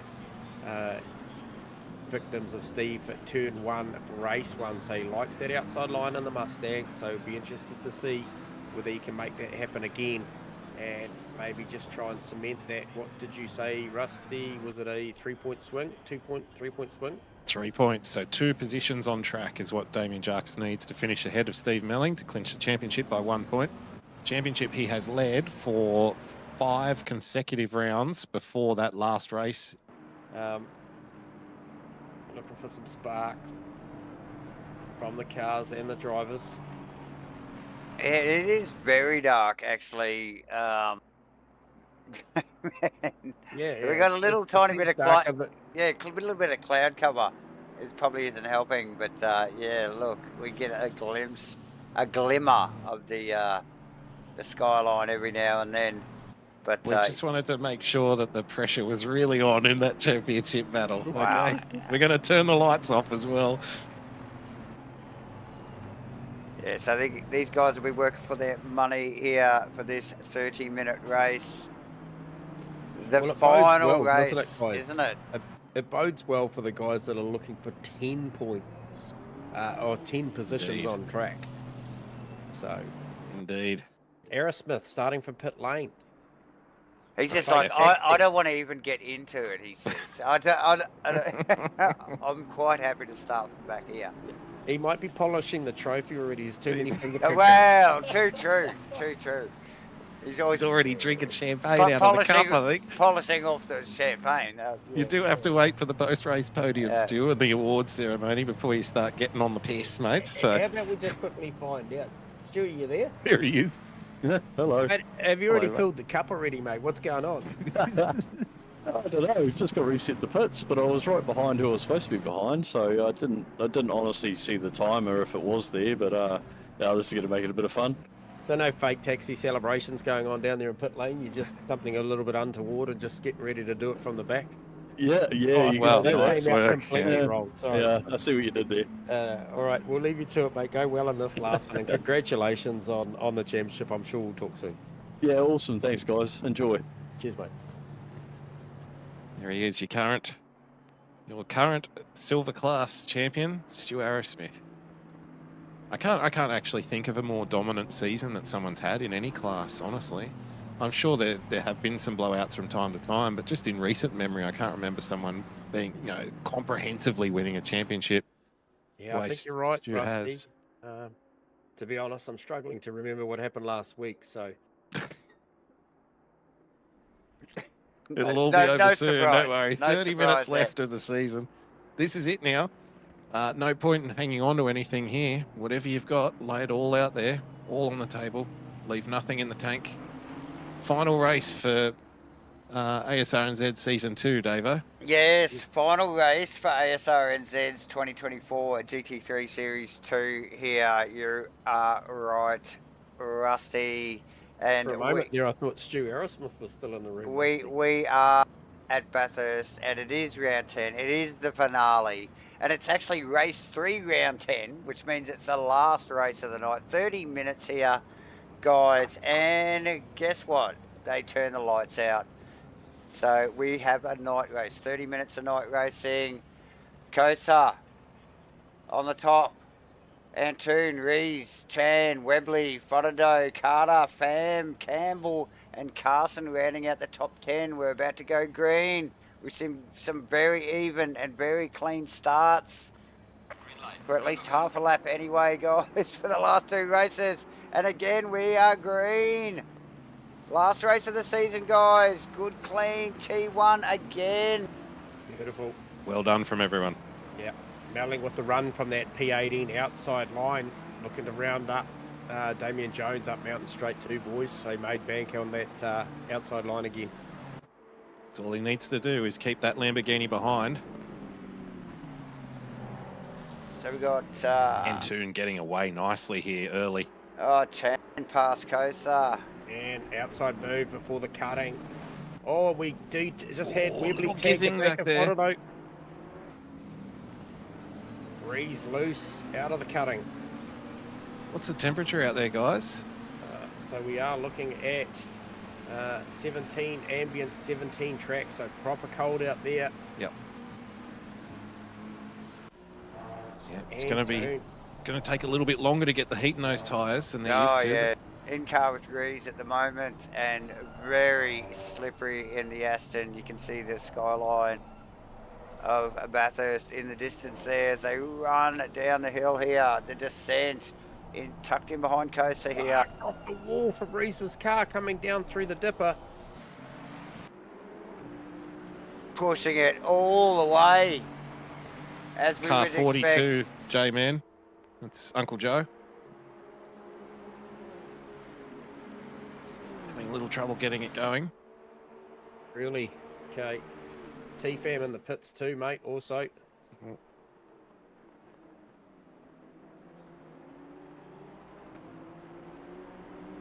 Okay, so just picking up, so Rees now applying the blowtorch to the back of Jamie Kosa. Well, he definitely doesn't want to let things just hang on here, Steve Rees, because he is winning the championship where it stands currently, but you look behind him, look at the names behind him, J-Man. Fotterdo, Webley, Campbell. Yep. These guys are direct threats. If they were to get ahead of him, the championship could slip through his fingers. Yep. Phil Antoon currently leading the race, and pace looks good up front. Does look very good. He will have a challenge though, because I reckon once the pressures stabilise, Vic Chan will come on strong. We've seen him super dominant tonight. Had to dot your I's and cross your T's in the pre-race routine. When there's a big change in the weather, big swing in the time of day like that, just double check your pressures, make sure they're good. Was that a big move? Damien Jones looking for a move, was it? Melling trying to pick up on that. Got him. Yeah, it's got him. He needs one more. Yeah, so Melling wide there in 2. Oh, Jarkus hits the wall. It's going to upset the car there. He caught it really well. There's going to be some damage on that rear quarter panel.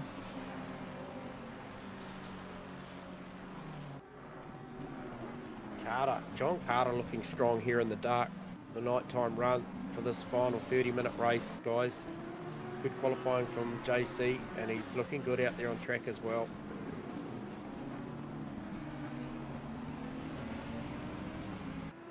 Turner Shields battles going on too, boys.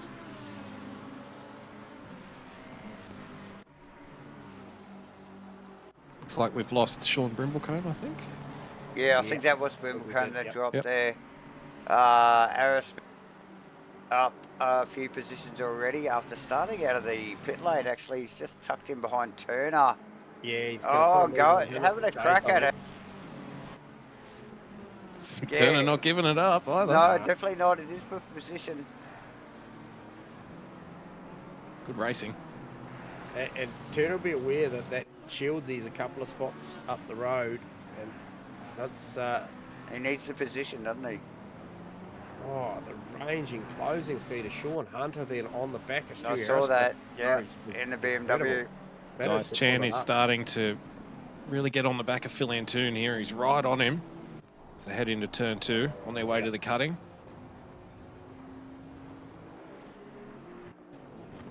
So as you say, J-Man, now on our 3rd lap. Tyres may be starting to get into their window now. Yeah, and I think Rees just has pulled around 2.5 seconds on Fotterdo, who has had his hands full of Mitchie Campbell. So that's, I think that'll be a breath of fresh air, literally, for Steve Rees not to have that pressure from behind. He can focus up the road on Jamie Kosa, but even mathematically, I think he'll know at this point of time that's probably all he needs to do. Yeah, 25 minutes to go. Just want to find yourself a nice quiet piece of road and get through the laps, don't you? Yep. Melling also 2.5 seconds behind Damien Jones, however 5.3 seconds ahead of Nev Shields. One thing to be concerned and considered for, though, is Stewie Arrowsmith, silver class champion, coming through the field, currently P19. If he makes it up as far as Steve Melling, Nev Shields is in the wall. Davidson around. We've got chaos back here. Oh, it's a big accident. Multiple people involved in that. A couple of innocent bystanders. Arrowsmith has turned around. We absolutely jinxed the hell out of him by bringing him into the box here. Sorry, Stewie. Don't worry about it, Steve-O. He's not coming now. I think Stu's just giving himself... Sorry, guys, I think... Oh, he's reset to pits. Yeah, he's reset to pits. That thing was broke, so I think you'll effectively see that championship done and dusted, barring disaster for Phil Turner. Turner would be aware of that now too. He would have seen it flash up. He's got some severe damage in that Ferrari, though. He's got the headlights flashing when he applies the brake. Interesting. But the driver's in front. Yeah, it can be a little bit unsettling. How's that Jarkus Melling battle coming along? Yeah, so still sitting there at that 1.6 seconds now, and the gap behind to Davidson got bigger after that accident, so 9 seconds, so no real pressure from Steve Melling behind. However, 1.7 seconds is the gap from Jones to Robinson, and you know, it's as much as a mistake from Price or Robinson that allows Jarks through, puts 2 positions there that could change the shape of this point structure. Well, so you've got to keep pushing. Robertson might end up being Damien Jarkus's nemesis after tonight, because they had that coming together in race 1, so that cost him points. And now in race 3, he's the car that he needs to overtake. He needs to overtake Robertson to make enough gap to win this championship by 1 point now. So, very interesting dynamic. Fastest car out on track last lap round, guys. Big champ. Officially was Steve Rees. Was it? Steve Rees? Yeah, with Steve Rees. Webley recorded a 2:04.5, however, it was a track cut, so right. Can't really give it to him there, but... so he's pushing on, he's not resting on his laurels? I feel like it's the best I've seen race pace that car tonight. And you won't be surprised out there, faithful audience member, that he is currently running P4. So he's also, not only is he in line to win the GT3 championship, he will be the inaugural winner of the Steve Rees trophy. Steve Rees P4 trophy. Yes. Exactly. So they do look good coming under the Liquid Moly flyover on pit straight there. A little bit of lighting there to help us. Chan. Kind of shadowing Antoon there to that half a second, 0.5 to 0.8. Trading times, Antoon with 0.12, 0.14 for Chan. Fodado now with the fastest lap of the race, a 2-minute 0.825. So he's pressing on, trying to catch back up to Rees. Bridging the gap down a little bit, was out to 2.5 seconds, currently at 1.7. Yeah, with Campbell in tow, actually, J-Man. Yep. Yeah, Campbell definitely tagged onto the back of that Fodado Mustang.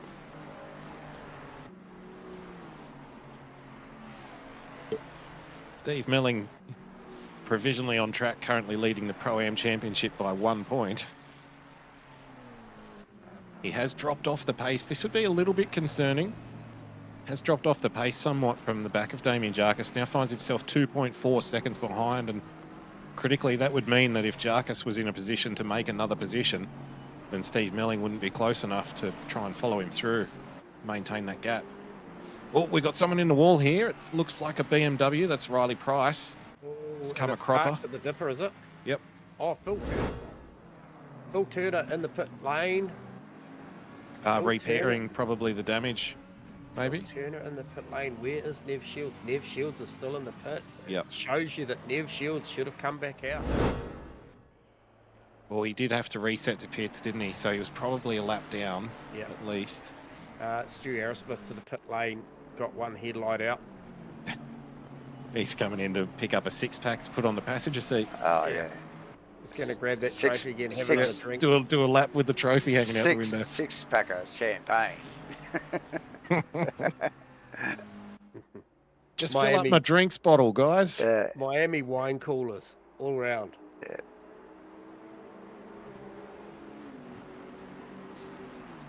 Chan still shadowing Antoon here.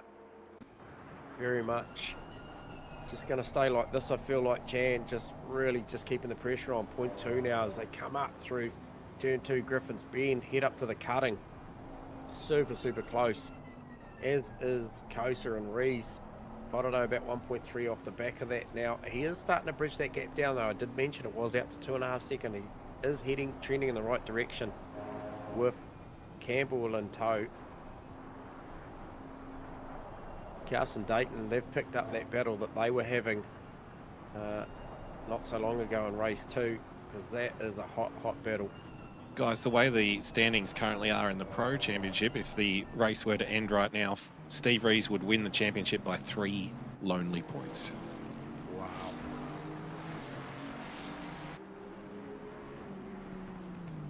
So as we mentioned at the top of the night, a couple of championships at least will probably be decided by less than 10 points. Decided in the final race. Can ill afford to make any mistakes then, is what it tells me, because one little mistake would see Whātaro and Campbell through, and that would be the championship. That's it. That's all it would take. All right. Chan having a big look at Antoon, guys, down through the chase. Felt that's been coming for a lap or two. Yeah, Antoon parked the car in a good position there, just took the opportunity away, drove that middle line down. Well, he needs to win. He needs to maintain this position to give himself the best possible chance. Look at them. Look at the front 7 cars. He's separated by nothing.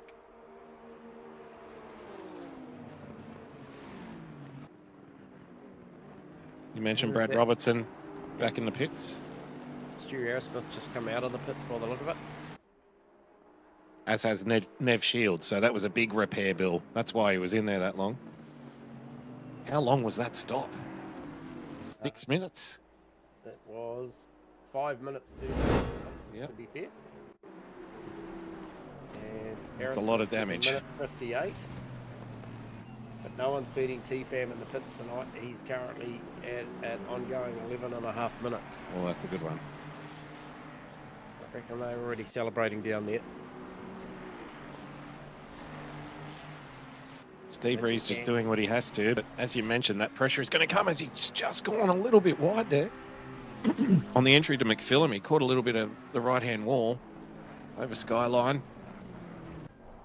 Gee, it's just an uncomfortable position, this for Rees, isn't it?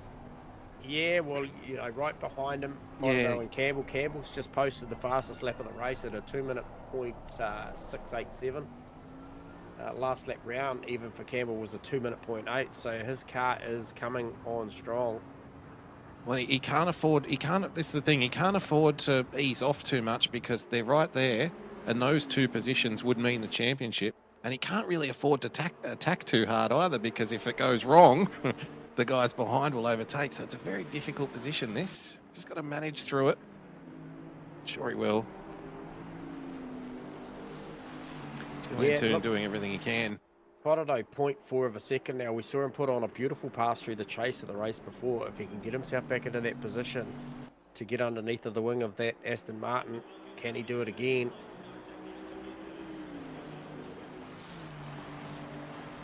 Super, super close. As I mentioned, the top 6 are really, really just right amongst it. Yeah, it's not bad when you're running P6 and you can see the leader on track. Always good for the encouragement. The gap from Damien Jones-Melling still stationary at that 2.5 seconds. However, the gap back to Davidson, 14.5 seconds. So, no real threat from behind. I'm sure Steve-O's well aware of it. He is going up Mountain Straight as we speak, and he can see the Lamborghini at 2.5 seconds up in front of him. Yep, and as we mentioned, if that holds, it's a 1-point championship win.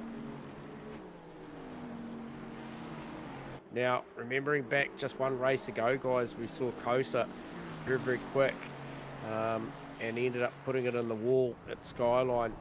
We can only hope that he doesn't do that again this race. He has got a lot of pressure behind him at the moment from Steve Rees. Whātaro's closer again here across the top. Very close.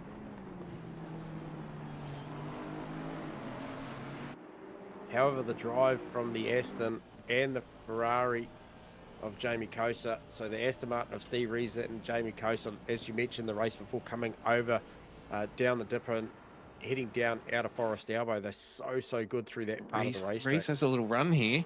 Yep. Big run. Kosa defends well. Can he pull it up? Does. Faraday and Campbell coming though with these guys.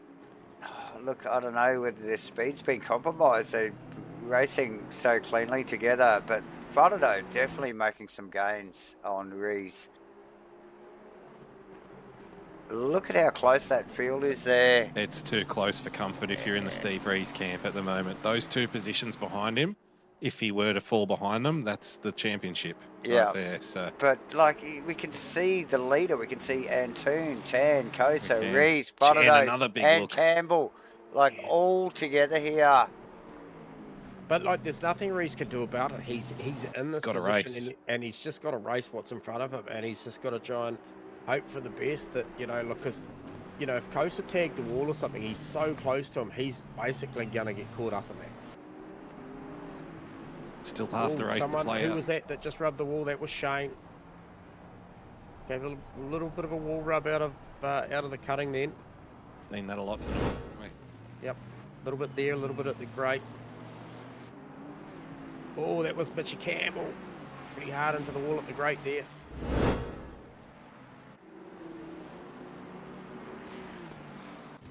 Pushing for every 10th. Oh, and I just feel like just watching there, I don't know, just letting off the brake and just letting the car flow down through the dipper there, just ranged up a little bit closer on Steve Rees. He knows the importance of how close he needs to be onto Conrod Straight, but he just cannot get the front to hook the same as the Aston out of Forest Elbow. And it's just like, where's he got to go? Like, he's got to slot himself in between. Rees has got to be far enough back from Kosa, so... Yep. Yeah, well, Rees has got the luxury of the slipstream from Kosa, and that's, I guess, saving him at this point of time from any sort of attack from the Mustang down Conrod Straight as well. Antoon's doing a solid job out the front, guys. I'll be watching that. You can almost watch the whole lot of these guys in one shot, but that drive at the moment, Vic Chan's been probably his strongest suit at the moment is up Mountain Straight. He's had a couple of really big looks into turn 2, so that Bentley really got some good punch up the hill.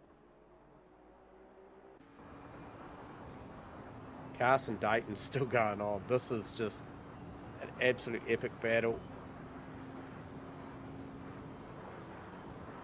And I'll tell you what. Webley in the pits.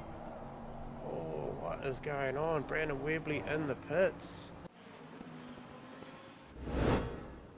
Okay.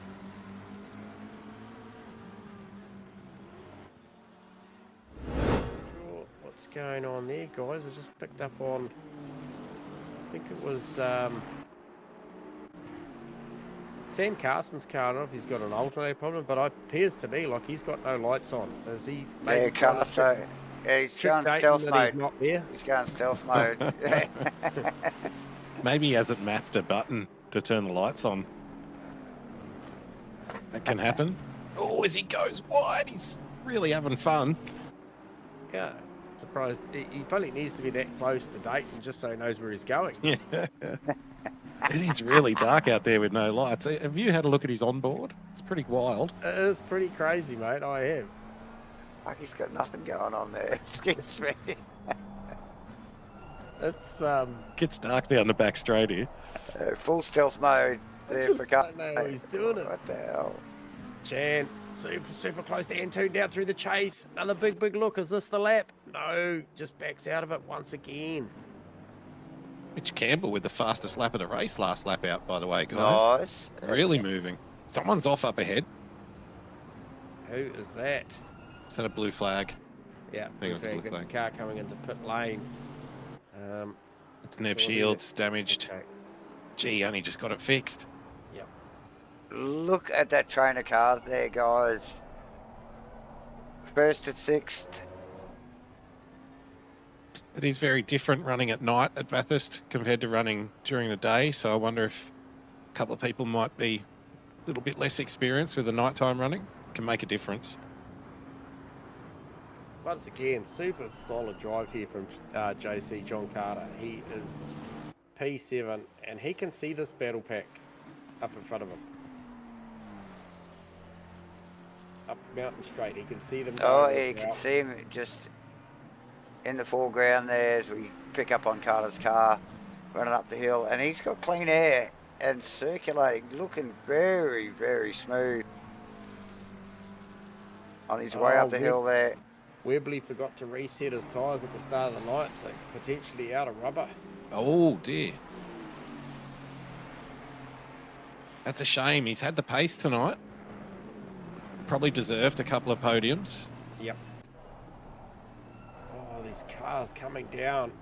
Oh, it's just so accurate, so super, super close. Seen the flashes on the wall. Sparks. A few flames popping out.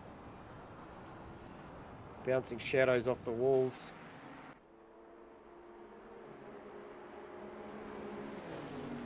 Chan.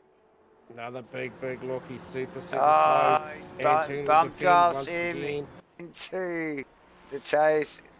Looked like there was nearly contact there. Yep. Chan showing the intent that he needs to, isn't he? He's just like, oh, he's got the barge wound up, hasn't he? He's a full steam ahead. Yeah, very much. Bentley's coming. But 7 minutes. What have we got? What, counting down to about 7.5 minutes to go. Yeah. So. Of course, obviously, you know, a battle is the last thing that Phil Antoon wants here. He just wants to finish the race, finish first, and see what happens with Steve Reese further down. This is high quality stuff, guys. This top six just this top six is hot. Yep. For the last 23 minutes already. It's pretty impressive stuff. Reese gets a run on Koza here. Koza a little wide. Up into the cutting, recovers it. Yep. That's where Reese has just got to be careful because Shane's close enough there. If Reese gets caught offline, he'll just slot himself up in there. Just under 7 minutes of this race to go. We're in the danger zone. We've already seen tonight that kind of this is where things start to heat up. Really close. Very, very close. Off the top of Skyline there, down. Yeah, it looks like the Aston's a little bit better going up the mountain and the Ferrari's a little bit better coming back down. Gets this nice separation off Forest Elbow. He does. And look just ahead of it. Chan on Antoon. Oh. Tucked up right in behind. Was that another little bump? Sparks flying. Antoon no good under brakes at the end of the chase. Love to know who's got the better set of tyres here out of the Honda and the Bentley.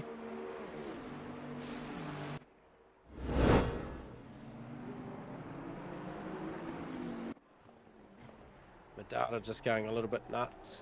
Yeah, well, look, I think they're catching Vic and Antoon as well because Vic's putting pressure on. It's just slowing those guys up a little bit. These guys are on fire behind them. What a way to finish the season. I mean, look at these gaps. 0.4, 0.6, 0.2, 0.6, 0.5, all under a second. And we've only got a little over 5 minutes to go, Rusty's. Like, what a way to finish the season. Off. Yeah, totally. So that was Macrolos just peeling off to the pit. Saw that. It upset the data. So he's just gone in there. It's allowed Damien Jones up to P10. Shadowed by Steve Melling, 2.2 seconds behind. So he's just taken a couple of tenths out of Damien in the last couple of laps. Jarkus now praying to the mountain gods to produce some kind of magic. I'm sure he is. Oh, Forodo tags the wall at the Great once again. That's his line. It kind of is. He's just narrowing that Mustang lap by lap. Make it skinny. 10. Sparks flying from the Bentley as he chases down Antu. Kosa. Oh, who's in the fence? Tucked in behind. I'm not sure. Someone is in the fence at Forest Elbow. One of the lap vehicles. I take Phil Turner. Rees in 4th. Faraday in 5th. And Mitch Campbell rounding out that group. J-Man, like you mentioned. Oh, look at Steve Carter Rees here. coming. Oh, Rees with a big wiggle. Did well to pull that up. Did incredible just to pull that up because he was all sorts of out of shape through the middle of the chase then. Just picking up on the replay here. It's got a little hot goss for you guys from the pit lane. Ethan Cale, thanks for joining us, Ethan. Good to see you, mate. Just saying that Vic Chan's actually running the blocker scenario here for Phil Antoon. Yeah, so doing his best to give Antoon the best chance. Good stuff. So it's all on Fodderdo and Campbell now to make the difference from the back. Yep. Really is Rees versus OES here, isn't it? Yeah. He's got all of them. All of them to deal with. He's the guy with the target on his back at the moment. He is your series leader. Will do enough if the race finishes this way inside the next 3 minutes. Yeah, he'll win the championship by 5 points. Yep. Should the race end this way. Little touch on the wall again at the grate. And it would be fitting, to be fair, for him to finish in 4th. Fodderdo gives it another little tickle up. I swear there's some MATCHFIT logos on that wall. Oh, well, part of them at least, Jamie. I think we're smudged all down the grate. It's a bit of a smudge, that's it. Fodderdo super close once again. He just cannot get the front of the Mustang down off of that corner. The same, and now that's left him vulnerable to Mitchie Campbell here. Yeah. So the Mustang through Forest Elbow just got a little bit of understeer, a little bit of push. And the balance of the car hasn't changed, I don't feel, since the start of this race. We saw it. A little bump up there from the Ferrari. I don't think the Ferrari's got anything for the Mustang, and I don't think he really had any choice, Mitch, but to just bump him along and chase. Well, that's another OES car, so they're all working together here, mate. They're, you know, there'll be a master plan.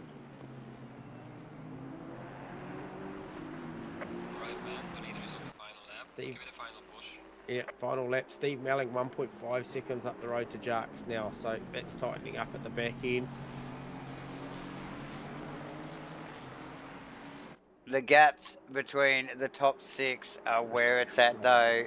Unbelievable, unprecedented, actually, throughout the season so far, boys. If I'm not wrong, this is amazing. 30 minutes of racing. Down to the last lap here. These guys are literally to the pits. Hardly a second apart. Sharks in the pits. It has to be fuel. Oh, that's gonna seal it. He was super quick can bring at it the home. beginning. I wondered what was going on there. It was splash and dash. Oh, how unfortunate. The worst possible time. Oh, look at how close Kosa, Rees, Fodderdo. It's bunched up on this final lap big time. It is right there. Is Kosa backing Rees back to Fodderdo here?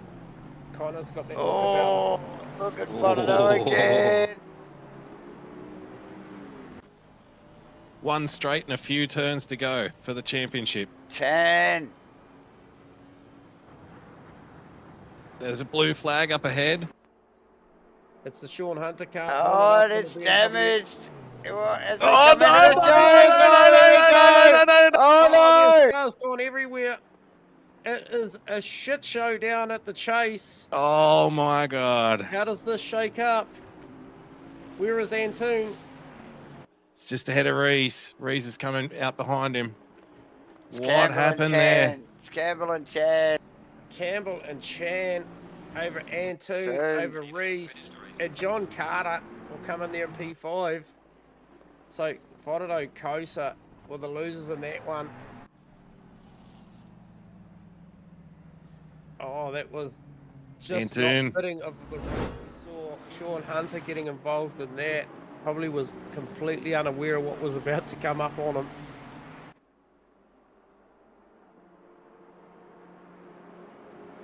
Wow. So Vic Chan grabs another victory over Mitchie Campbell, Phil Antoon, Steve Reese, John Carter. Matty Dayton with a good finish. Go the Red Wines. Sam Carson, Shane Fodado, Jamie Kosa, Steve Belling, Davidson, Jones, Simpson, Hunter, Turner, Arrowsmith, Macrolos, Shields rounds out the final race of the season, guys. What happened at the chase there, that could have changed everything. Yep. That could have gone any way. It was a lucky dip. It was 10-pin bowling down there. Righto. Boys, because I'm sure there'll be guys scrambling, especially guys like Steve Melling, who's probably going to hop in the car shortly. So Phil Turner is AM Championship winner. We will grab Phil Turner down here. Phil Turner, you got us on comms? Yes, I do. Mate, congratulations. A well-constructed series. And, mate, what bit of a nail-biter at times tonight, though? Yeah, you could say that, yeah. It was a little bit hairy in places. You know, I knew how many points I'd got on Nev, so I knew the gap I'd got to keep. Yeah, look, it was a big hurdle for Shieldsy to do, but hey, look, you cemented the groundwork early in the season, Phil, and that's back-to-back AM titles for yourself. So you know, congratulations. It's always nice to tick one off to back-to-back it, mate. That's a real statement, and I think we just saw throughout the season many a times, myself and Rusty commented, like you just seem to know what to do and when to do it at the right time. Even in the sign of adversity, you seem to be able to put that car into positions where you just, safeguard what you've got. But to be honest, mate, tonight there was times we were watching the car and the car had incredible pace. So you'd certainly obviously put the time in, and can't congratulate you enough, mate, on a well-constructed series, but a good performance tonight too.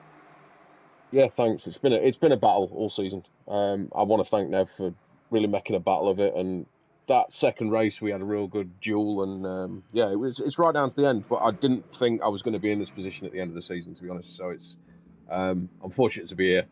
But yeah, like you say, back to back. So what do I call it now? That next season I'm going to run Pro-Am, and then very much so. Yep, I would say. I might as well call it. I'm actually racing the Bathurst 12-hour on Sunday, and I believe that team's probably going to be categorized as Pro-Am, so that's going to be like my first Pro-Am race with Tim Nash and another guy from OES. So thanks to OES. Thanks to Ethan. We were on track last night doing some enduro practice, and the stuff that he talks about with tyre pressures in relation to track temperature saved me in that third race. There you go. Nice. Good work, mate. Well done. Congratulations. Good luck trying to get to sleep tonight, Phil, but I'll call in and have a catch up with you tomorrow, mate. Yes. And well done. Yeah, thanks to MatchFit for broadcasting. Thanks to Race Command for hooking up the service. Thanks to all of the admin for what you do behind the scenes. It's awesome. Yeah, appreciate you, Phil. That's awesome stuff, mate. Enjoy that one. That is Phil Turner, your current and last season and season 2 2024 AM champion, Phil Turner. All right. Okay, so next cab off the rank will be your Pro-Am champion. And look, I think he's reached for the car keys already and actually bailed on out, guys, if you can tell me otherwise. But I don't think I can see Steve Melling here. So we'll just take a minute just to congratulate Steve on what was a great series. And he left it to the final round and effectively the final race of the series to get the business done on the final two races. We could get Jacques down here. But we might, in light of Steve-O's absence, we'll grab Damien down here. You got us on comms there, Jacques, aka Damien Jones. You got a mic live, mate? Yeah, g'day guys. How's it going? G'day, mate. Hey, look, to congratulate Steve on what we think, based on our abacus, has just managed to pip you in this final round for this Pro-Am title. But what a fight, Jacques. Yeah, man. Right throughout the season, mate. You must have enjoyed that back to racing. Yeah, that was good fun. First season, full season I've made for quite a few years, so it was, yeah, a lot of fun.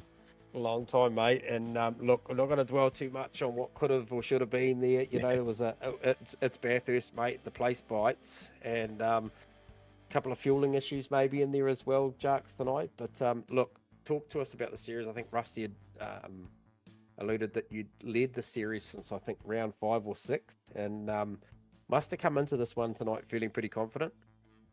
I knew it was Bathurst, and I knew anything could really happen. So it sort of started the way my season sort of started, so a bit up and down. The first race was a bit how you doing. Got caught up in the incidents, and then the second race, same sort of thing. But I sort of screwed myself over by spinning out down Conrod. And then, yeah, the last race, I thought I had plenty of fuel. So I took 3 litres out, and that turned out to be a big mistake. And you didn't. Oh. That's Bugger. Overall, mate, you were happy with the Lamborghini? Yeah, it was when I first started it. It was a bit how you going, but yeah, got a bit of help from Ethan and a couple of the guys, and got our setup sorted, and it was a rocket after that for me anyway. Yeah, it's good fun. Yeah, nice. Oh, well, it's been an absolute pleasure to have you back for a full season. As you mentioned, you know, we are a long time. We've sort of all been associated through the traps there, Jarks, but obviously work commitments and life and that, we haven't got to see you put a full campaign together, and we got to see it this time and went right down to the wire for this title hunt, mate. So got to congratulate you on that, mate. Runner-up in that series is no easy task, and you had it in the tip of your fingers, but I'm sure you'll be back for more, Jarks. Yeah, let it slip away. Yeah, definitely be back, man. Thank you guys. Thank Race Command, everybody else, JC, and Steve-O. Awesome fun. Nah, very And everybody cool, else, man. obviously. We appreciate you immensely, Jarks. It's been great talking to you, mate. And look, enjoy that one, and we'll catch up during the week. Cheers, buddy. Yep, see you guys. Thank you. All right, and cometh the man. We've already talked to him once, but we might as well get him back down here and give him his kudos and congratulations. Stu Arrowsmith, silver class champion. Well and truly did the business in this class. Very dominant victory, Stewie. Congratulations, mate. Yeah, thanks, guys. It's been a good year for me. I've really enjoyed it. Had some good races, good championship fights with people. I don't think I'm going to have it that easy come next season. There's a lot of guys there that could have easily cleaned me up, so I'll take it and run. And so on that, Stewie, obviously, you know, the results speak for themselves, but, you know, do you actually have a count, mate, for 2024 on how many titles you won in 2024 already? Obviously, there's still a little bit of the year to go. How many championship titles have you cleaned up this year across the board? I think it's 4 if we count the Masters. So yeah, no, really. I mean, my second year sim racing, so onwards and upwards from here. I suppose I need a equipment upgrade in the coming future, but it doesn't look like it. Nah. just mate, Just just quietly. polish it and just stay with it because it's working for It's you. working, mate. I'll get the auto sol out. Yeah. But no, hey, look, congratulations. That was a super consistent but dominant performance, and like you know, multiple times throughout the season there, we saw you playing amongst the pros and certainly outclassing some guys that have a different colour on the totem than yourself. So yeah, duly deserved, and mate, it has been a breakout year for you, and you know, we've got to watch it and at times race alongside you with different stuff, and it's been truly impressive to watch, and you deserve every congratulations that you get, Stu, so well done. Yeah, thanks, guys, and thanks to you guys for doing all you do throughout the year, hosting this and everyone else's streams. So top job. Can't wait to watch it all back. Thank you. Awesome, mate. Enjoy that one. Appreciate you, Stewie. There you go. That is Stu Arrowsmith from the silver class there, your season champ. Good work. Righto. Now, I'm going to bring this guy down here. And this Last guy, but not least. yeah, last but not least, the pressure was on this guy so much, and he held himself so well tonight, but so well throughout the whole season as Steve Rees. You got us on comm, Steve? Can you hear me? Yes. Yeah, Got we you, got mate. you, mate. We got you. Look, first of all, mate, congratulations on a fantastic season. But shit, mate, how's the nerves after that one? Yeah, pretty good. Not too bad. You'll just have to excuse me. I've had some dental surgery, and Wow. I can barely talk. Well, mate. But hey, if you can understand what I'm saying, ability. Yeah. Hey, look. I'm sure coming into this one, I'll try and do a bit of talking for you there, Steve, so we don't put you on the spot. But coming into this one, I'm sure you're aware mathematically of the equations, and Yep. you know, there's plenty of ways that thing could have gone out, and I think that last piece at the chase wasn't expected, but you managed to bounce out of that all right, Steve. But hey, look, throughout the season, you took that that lead over. I think, I'm not sure, Rusty's probably got the stats there, but you took it over and held on, and I think we were going to award you another trophy too, weren't we, Rusty? So from next season, we've decided Got a that 4 in it? the driver who gets the most number fourth 4, positions, is the Steve Rees in a trophy. year, it's going to be the Steve Rees trophy from now on. Me. Doesn't matter what happens. You're the inaugural winner of the Yeah. Steve Rees trophy and the championship, by the way. What an Yeah. honour. Hey, aside everything, mate, like I mentioned, absolute massive congratulations for this title. You certainly earned it, because you know, that last race, when we were watching that, there were the top 6 cars separated by 0.2, 0.3 for the whole duration of that race. Is truly a sign of what the quality of that field is that you're racing in. And you know, when you top that field at the end of the season, that's a special moment, mate. And you know, you were amongst it throughout the season. And I know you're a hard racer. We've seen you at various things. We know you're an incredibly good endurance racer. But you know, give us an insight to the competition out there. You know, of how you thought the competition was throughout the season. Look, I'm lucky to win, to be honest. I mean, those guys are exceptionally fast, and really, really good races. I mean, it's been probably some of the most fun I've had on the game, I'd say, been taking part in this series. So props to all those guys that make it good. Oh, you're a humble man, mate. You definitely deserve to win. We were just talking about it during the stream. There was a couple of races there where you were facing the wrong way and in the wall, and you'd be down to 10th or 12th or 15th and fight your way back up to that magical 4th again. And think, how the hell is he doing that? And it was those kinds of races, when you look back on the season, mate, you know, when it's all over, those kinds of races can really stick with you sometimes, because that's where the championship was won, essentially, was picking up those vital points, you know, where you could, and those recovery drives, because there was a patch through the middle of the season there where you just couldn't get a lucky break. Yeah, 100%. Snetterton and Spa showed true character. It really gave us a real insight to Steve Rees's, you know, tenacity and grit when you did do those comeback throughs, because there was times, mate, where we just thought you were down and out and gone, and you just dug deep and came back, and you know, you are clearly looking for that number 4 spot again, Steve. So look, That last mate, race was absolutely brilliant, though. It was nighttime, Bathurst, racing with those guys, so close. It was, intense. It was a great way to finish the season. It looked, it looked like there was a heavily damaged blue flag car, and it just, I've actually just gone back and had a quick look at the replay, and gee, it was just for 10 rounds and all the racing we've done, and the hour after hour after hour, in the very last sector of the very last race, in the very last round for the season, the fastest car on the track just happens to meet the slowest car of the track at the fastest point of the track at the kink, and it's just you could not script it, as Dave said earlier. Correct me if I'm wrong. Thankfully, that didn't change the outcome. I don't think, did it? No. So if everything had have gone through as you were, you still would have won the championship by about 5 points. So no, at least it only affected the race result. That's good. No, all safe on that front, mate. Yeah. But well done, mate. Fully deserved. And thanks, guys. on a parting note, Steve, just to put my curiosity at ease, that final race I mentioned during the broadcast that I felt like yourself and the Aston were at the best in race 3 in the dark. Was there a tyre factor in there as well, mate? Did you usually let your best set for last, or what was the story there? The car was pretty good all night. I used a set for the first quali and race, and second quali and race, one set each, and then used a set for quali, and then the fourth race was just a fresh set. So But yeah, I had good pace all night. I just couldn't get a quali lap together, and that's super important when you're in an Aston Martin that can't overtake anything to save itself. Yep. Yeah.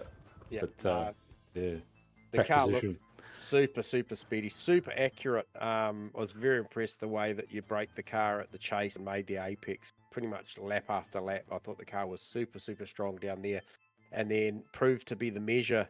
I think in that final one, holding Shane Flotado off, was the way that you managed to apex the car at Forest Elbow, and that Mustang just didn't have anything for you. The way you pushed the car off the corner. Yep. That was a focus. Yeah, make sure I got the toe from Jamie. Otherwise, I was dog meat. You're screwed. Yeah. Yeah. But otherwise, mate, like I said, congratulations from the team up here at MatchFit Entertainment. I'm sure everybody else, there's plenty of comments coming through on the broadcast, just congratulating, you've done a fantastic job, mate. You deserve it, and enjoy that one. And hopefully we'll see you back for another season, Steve, because it was very much entertaining. Yeah, I'll be back. Thanks, guys. Thanks for the awesome broadcast. Thanks to Asrnz. Awesome. Good on you, mate. Series. Thanks a lot. Good on you, mate. Go pour some champagne on those teeth, numb the pain, and celebrate the win. Get into it. Good on you, mate. Awesome. Cheers.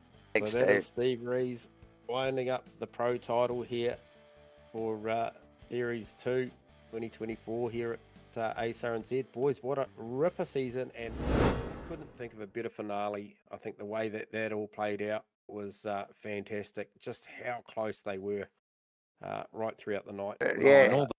Through the different classes too, Jay, man. So there's plenty going on throughout the night, and some hectic stuff going on as well, just to mix it all up. And Rusty always busy, delivers, doesn't it? Rusty busy on the abacus, I tell you, with the positions changing so quickly. So, awesome stuff.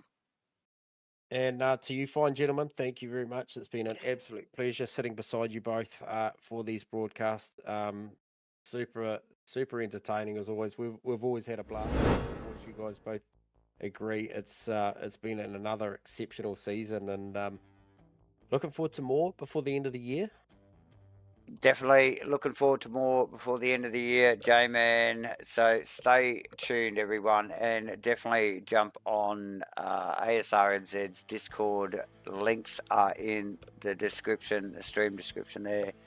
On your YouTube there, we must thank again Race Command, obviously, for delivering all the smooth stuff going on server-wise, and MatchFit Entertainment for bringing you the live broadcast. But we have got one more thing to do, ladies and gentlemen. Before we leave tonight, we are going to give away some shit.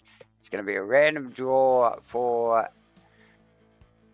the streamcast here. Let me bring up the graphic, ladies and gentlemen. Hang on. Where is it? It is finishing strong. Finishing strong. Finishing strong. Yes. Come on, there's not much left in the budget. There's not much. Well, look, this is it. This is it, guys. The production van boys have already knocked off. They're off. They're out down the Bathurst Hotel.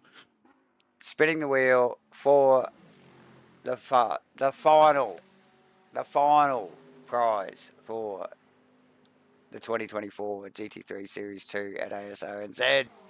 Spin the wheel, and hopefully it lands on somebody that's here tonight. Mitchy Campbell. Here we go. The Truffle Pig sniffs out another victory. Yeah, well done, Mitchy. Good stuff. Mitch Campbell, Stream Deck coming your way, thanks to MatchFit Entertainment. Second Stream Deck confirmed, by the way. So yes. You'll have one for each hand. Yeah, that's right. Yeah, that's what I'm thinking. So I can crank out some beats on the way. But yes, awesome stuff.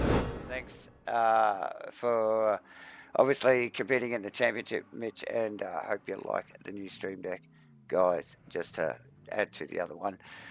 Wow, what a finale, ladies and gentlemen. And you guys, again, like J-Man said, be a pleasure to call it with you guys. There is still more to come in 2024. We just stay tuned. at MATCHFIT Entertainment, and like I said, hook up at Asrnz's Discord. Rusty, thank you. Thank you, guys. It's been a pleasure. Yeah, cheers, guys. Thank you both, and thank you to the viewers and the supporters. Thank you to the drivers for showing up each week. Thank you for making this job so much easier, being so entertaining, so respectful out on track. It's been some great racing. The standard of racing is always really high, so appreciative for all the drivers for competing and, like I said, making this easy for us to watch and do because we love it. We do. And we will be back, I think, before the end of the year with more Asrnz streams. But, yeah, stick around and see you soon.